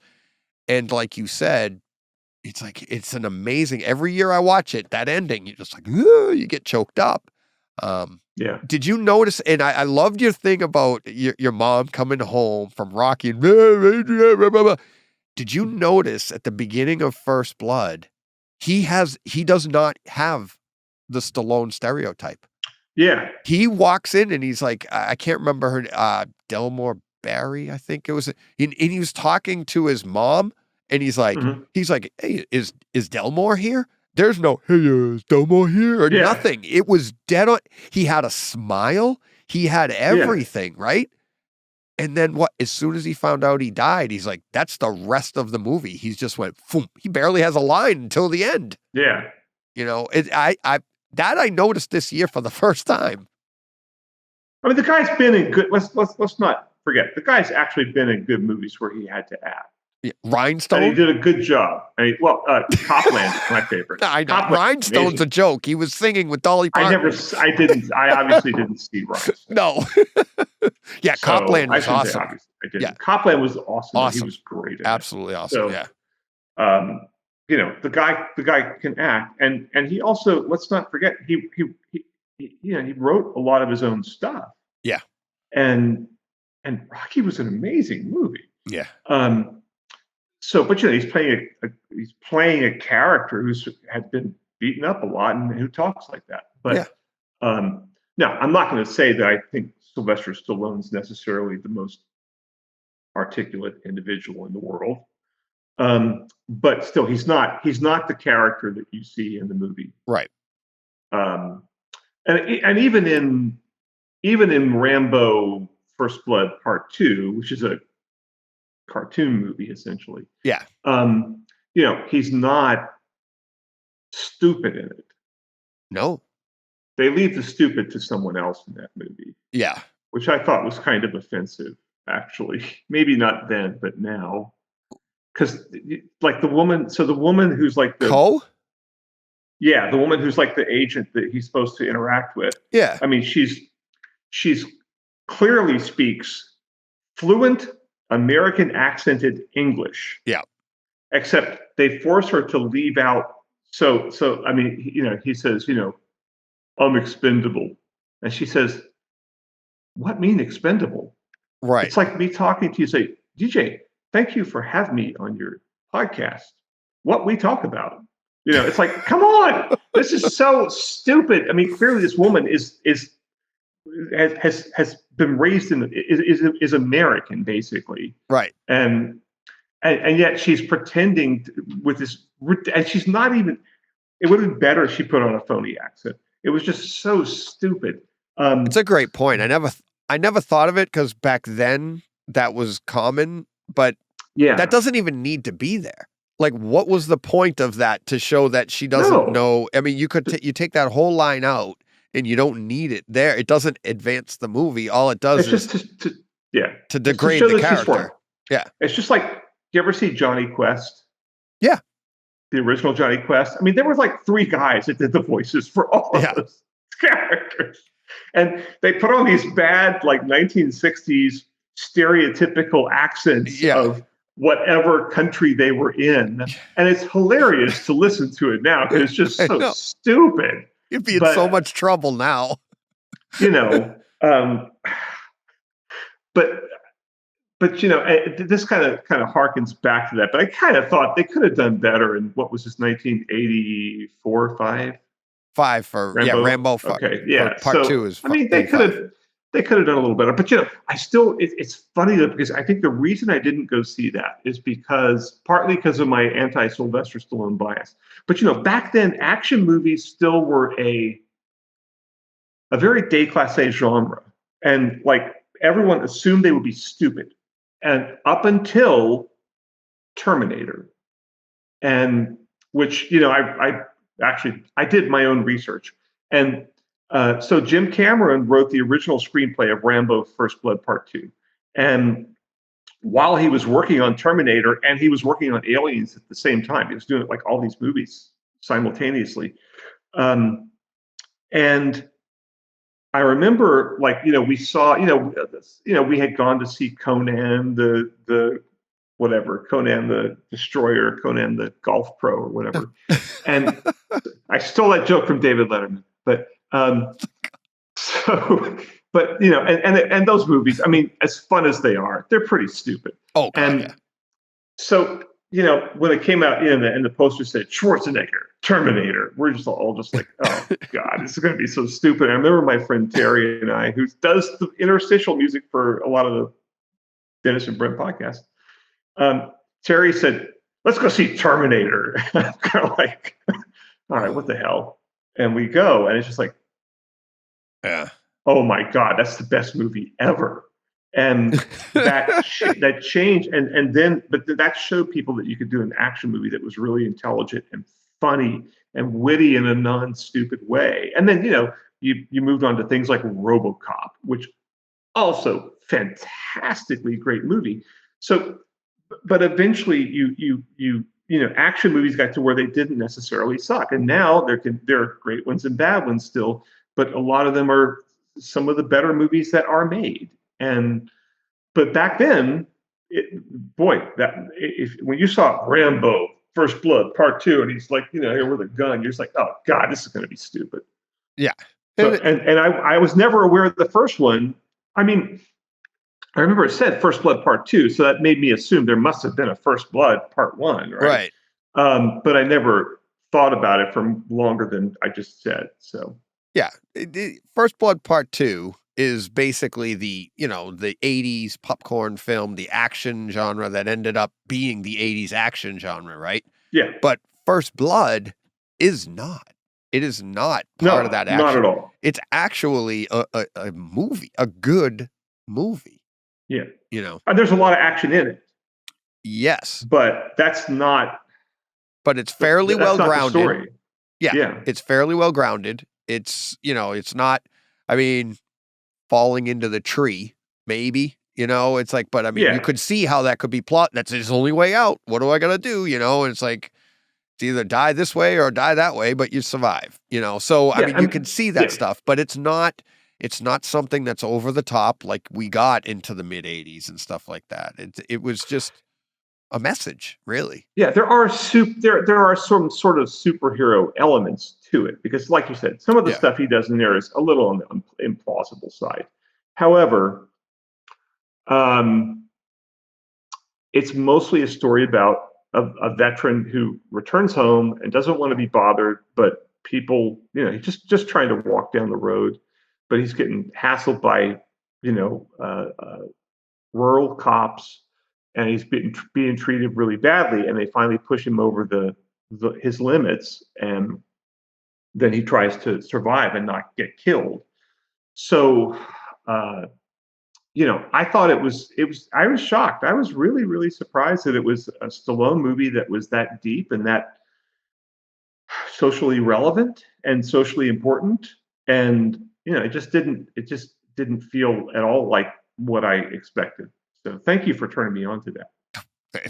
You're more than welcome.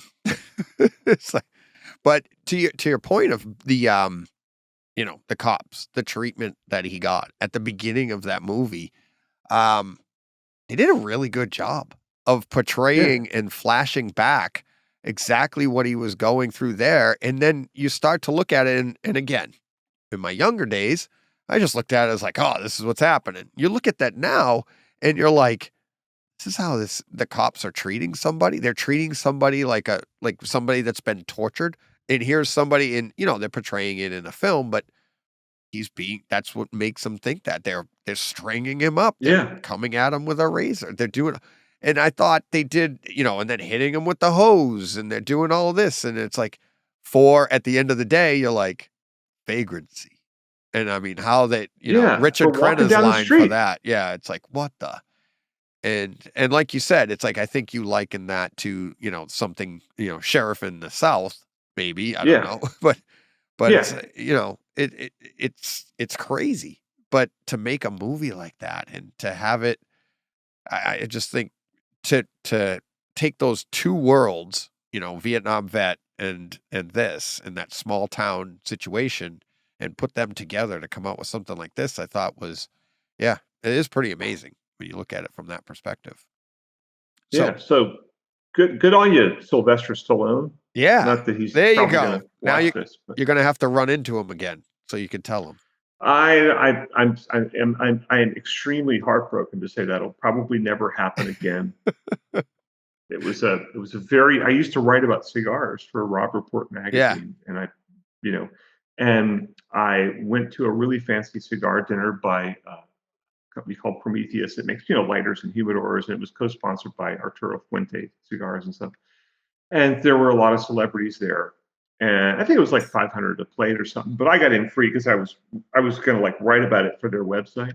And so I had to go interview a lot of the celebrities, like, Joe Mantegna was there, and Paul Reiser was there, and a few, I can't remember. Sadly, I did not interview Glenn Hughes, former bass player and singer of Deep Purple and Trapeze, who I just love, but whatever. Stupidly did not go interview him. But and so it was just for that reason. And they're all sitting around, and I'm like, hey, I'm writing about it for the website. And it's all a charity event anyway, so they kind of have to talk to me or they're jerks. And basically what they all said was, yeah, cigars are good, charity good. Right. Really in-depth interview with Sylvester Stallone. That's great. That's fun. That's so much fun. Clearly you set your expectations pretty low walking into the interview, so you're having some fun with it. Well, it was at the Peninsula Hotel in L.A., which is right in the middle of I'm blanking on the name. There's a big area in the west part of LA. There's a lot of tall office buildings, Century City, and I don't know what floor this thing's on, but it's on a pretty high floor, and there's a big spectacular pool, and it's a Peninsula Hotel, so it's really beautiful. And there was like a U-shaped thing. There were like tables going down both sides of the pool, and then in the back. And so the celebrities were all just like sitting at these tables, having their cigars and their meal and their fancy scotch or whatever. And people were talking about the charity or whatever, something. And so they were kind of captive. So it wasn't like they agreed for me. I just basically walked up to them and said, "Hey, I'm doing an article for the website. Can I ask you a couple questions?" And they're like, "Yeah, sure." Because a lot of them, like Joe Mantegna, was a co-sponsor of the event and did a lot of the presentation and stuff like that. And Stallone was just there because it was a celebrity LA thing, and it was a charity, and they had mind-blowingly good cigars. So, yeah, what's not to like? Yeah, and, $500 for Sylvester Stallone is not exactly a big investment. Yeah, no, no, I wouldn't think so. Yeah, I was hoping you'd tell that story again. You told me a little, not as in depth before, but you'd told me you'd met him before. It was great, and it was I went to 3 or 4 of those dinners, and they were all amazing, and the food was always great, and the cigars were just like way over the top cigars, like the best cigars you could ever have, and some celebrities, and it's all for charity. It's all for like there's some of them were for actually veterans charities. And then some of it was usually split between veterans charities and the Cigar Family Charitable Foundation, which the Fuentes do. And Fuente is like Carlos Fuente is like the Michael Jordan of cigars. He's like the absolute top. And so he's got a charitable foundation where they have a factory and farms in the Dominican Republic. And he's, when he got there was nothing but huts, and now they've built schools and all this kind of stuff for the kids, and they have all these community centers, and it's a very worthwhile charity. So the whole thing is a nice charitable event, and they haven't had one for a long time, partly because of the pandemic and all that. Oh. And sadly, I don't smoke cigars that much anymore. It's harder in Seattle, man. It's always cold. So you got to go outside.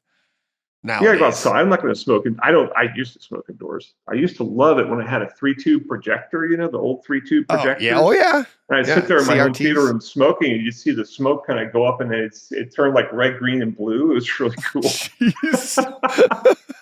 That's why to have one. It's like, that was it. Talking about home theater back in the day, those things weren't cheap either. Like now you can get a great projector, like you were saying earlier. Like you can get a TV, you can close your eyes and best anything from 10 years ago. Those projectors, I remember reading about those and just, oh my God. It's like, we had 32-inch TVs, and that was as big as I could get. And to even dream about a 3-tube projector, oh my God, forget it. And they started at $5,000. They started at about $5,000 back then. And to get into a good one was more like $12,000, and they weighed 100-something pounds. They were hard to hang. Yeah. And the calibration process, once you were good at it, took, if you were really good at it, close to 2 hours. Yeah, you had to do each tube, right? If it was a projector you knew backwards, and like my Zenith, I used to carry from apartment to apartment and ceiling mount it, and I could do that thing in an hour, less than an hour, and because I knew where everything was, and it had a board full of potentiometers, and you could just reach up and just start turning knobs. Whereas now you got to go into the menus, but it was such a complicated thing. And then you had line doublers back then for a lot of them, which added another $5,000. Which is now of course built into every TV for nothing. But back then they were 5,000, 10,000, 20,000. Oh yeah. So it was an unbelievably, and plus they were really dim. So you had to have like just the right screen. You had to have a completely darkened room. Yep.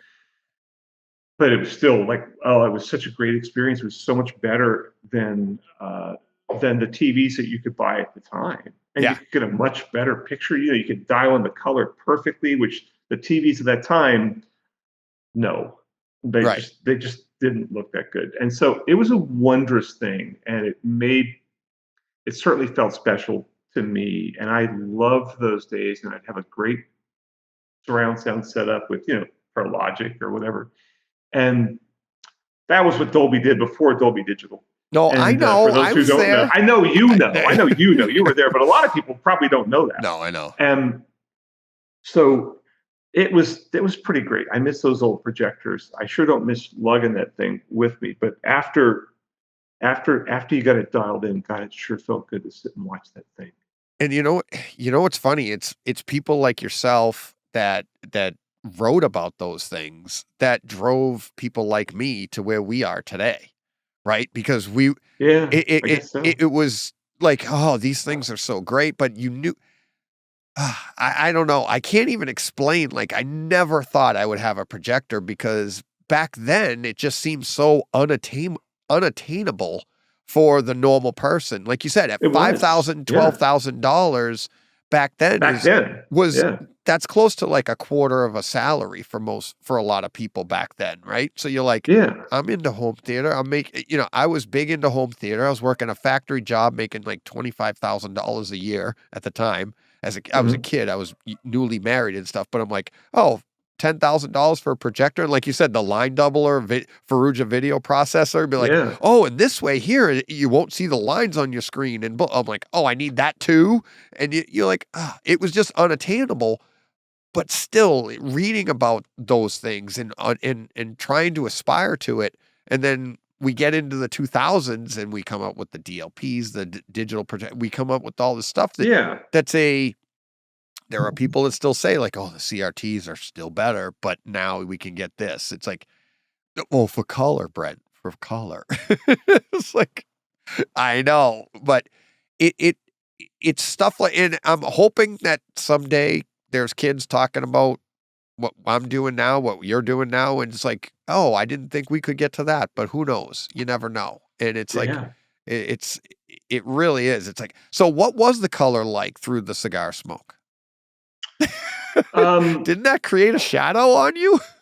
Not that much. Oh, really? To my disappointment, because I kind of hoped it would. But if you got enough smoke, you would see that, because you're still blasting a pretty solid amount of light through there.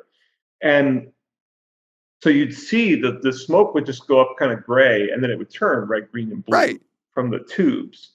But it really didn't dim the picture that much. Oh, okay. It would have been cooler if it did. But there weren't a lot of people that did that back then. No. I think there were two guys who actually reviewed those things. I think it was me and Al Griffin, who still kicking around. He works for Tech Radar. I remember his name, I remember reading him. I think Al Griffin and I used to review those things, but I think for a couple of years there were only two of us who would do it. And I'd go to dealer training for those things. And like Runco, you remember Runco? Oh yeah. Yeah. No, I remember reading an article about Runco, and they had a projector that was $100,000 for a Runco, right? And I still remember reading this. And I brought the magazine to my wife and I went, look at what it says here. $100,000, and it can be mounted inverted so that you can piggyback two of them for a brighter picture. $100,000, and you're going to put in two? I'll never forget that. I'll never forget that. And go through a lengthy calibration and then recalibration every year, I'm sure, to get them, because they're going to drift, Yeah. Yeah, but that was a kick. That was kind of awesome. Those days were just great, and it was a lot of fun, man. It was really cool to go do that. Whereas now, I think there's something a little bit lost when things become, they're way better now, and they're generic, and anybody can go buy one and set it up, and it's really bright, and it looks great. You don't have to do anything but maybe select cinema mode, and you're kind of dialed in, and it's so, and you can mount them you can hang them from the ceiling, or put them on a bookshelf or whatever. And it doesn't take a lot of skill to hang that from the ceiling. Yeah. And it's just so much easier. But I think that something's lost when things become easy. I'm not going to say it's not better overall. It's way better overall now. But I enjoyed. I maybe it's just an ego thing. I enjoyed being the only person that I knew who had a projector hanging from his ceiling. Certainly the only guy in a New York apartment. Right. Of all the people I knew who had a projector hanging from his ceiling in New York City. So that was really, people would come in and be just like, whoa. Because, in New York City, people were watching little tiny CRTs. Exactly. Big, Well, you're right, though. It's like as you make things, as technology allows and makes things simpler, the masses can get it. But it starts to, and that's what I still think is special about home theater is that, like we said earlier, we'll wrap up shortly. We're getting there. I know. I'm watching the clock for you, buddy.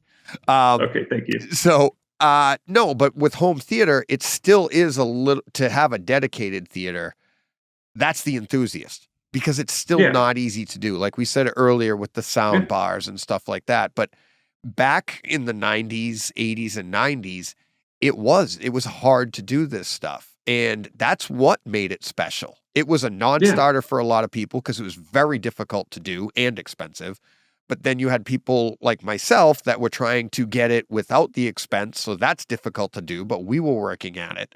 So there's a passion there that kind of gets eliminated when the masses get it, right? And all of a sudden you're like, now everybody has what I worked 30 years to get.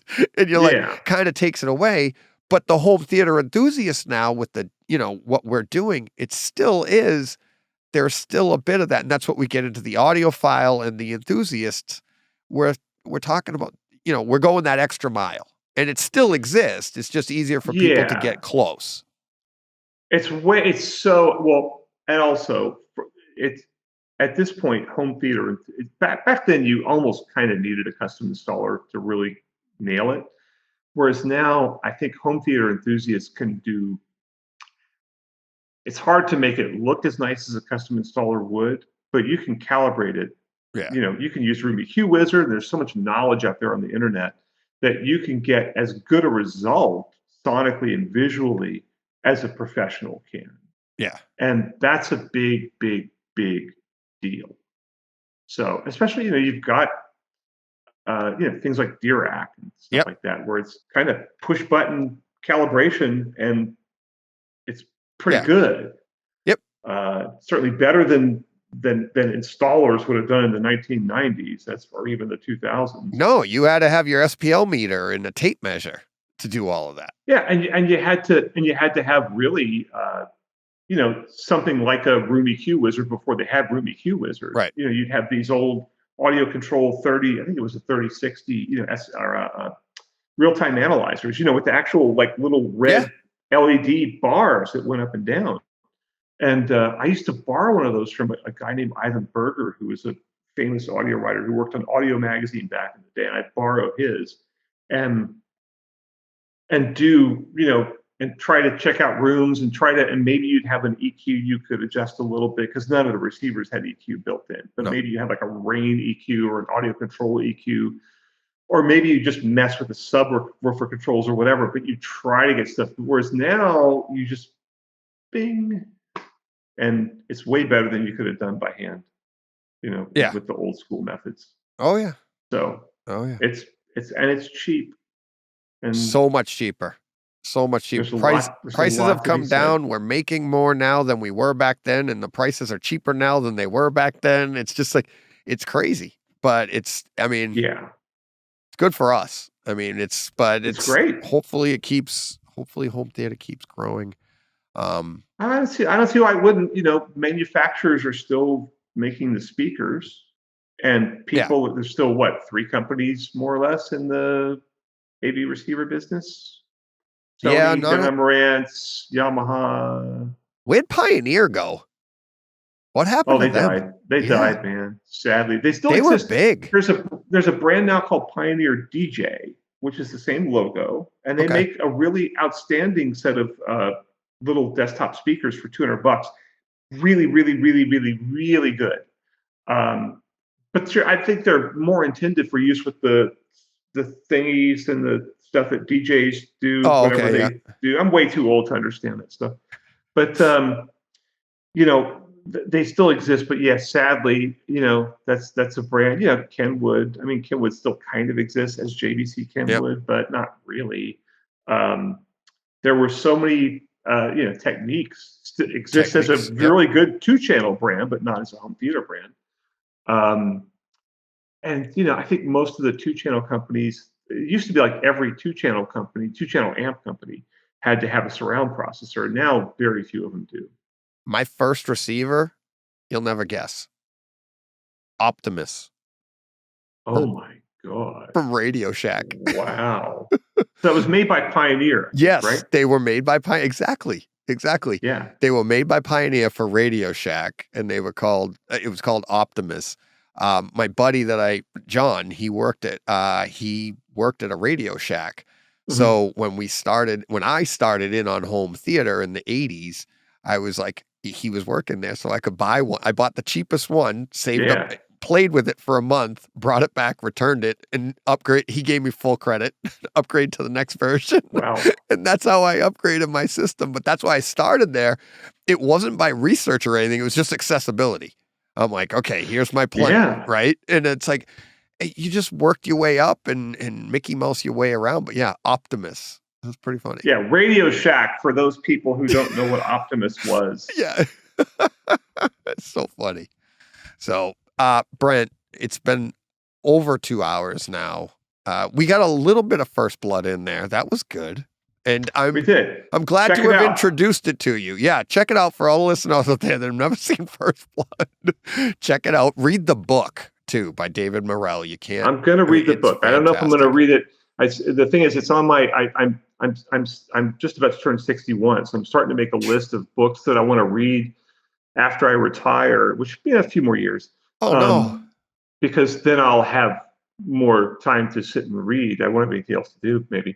So I'll sit and read and actually read good books. I'm collecting. Well, hey man, who knows what the future's going to hold? And for God's sake, the media business is so, to put it nicely, dynamic. Yeah. That who's to say? All these, the so much of the focus now is on YouTube reviewers, and no one would have guessed that 5 years ago, even 5 years ago. Yeah, they existed, but it wasn't a huge deal. Now it's huge, and podcasts are big, and who knows what the next thing will be. But I'm at my age, I'm probably not going to be the one who thinks it up. Yeah. Oh.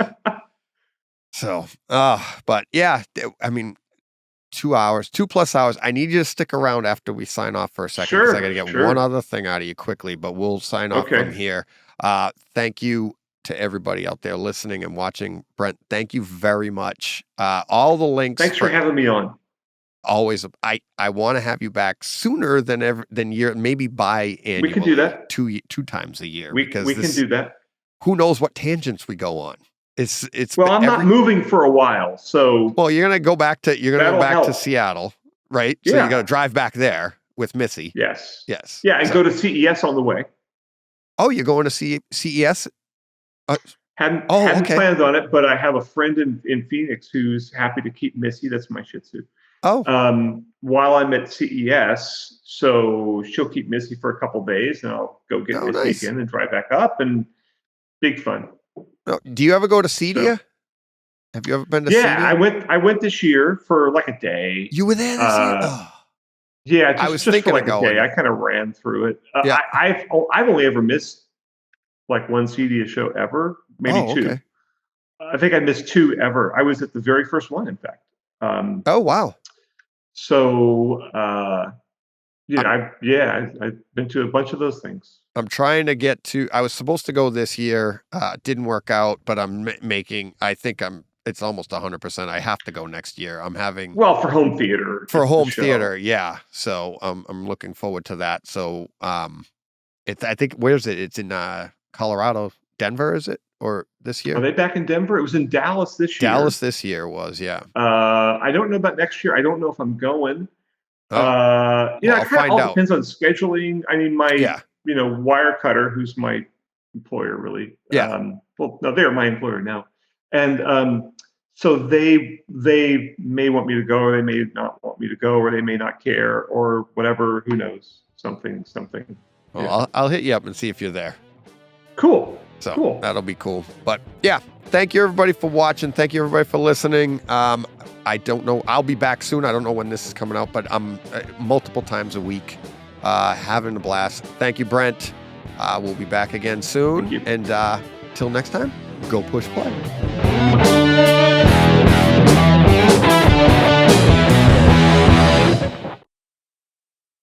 Hey, Fred. This has been a Hey Fred production with theme music by Jeff Bernhardt and Throne Vault Productions.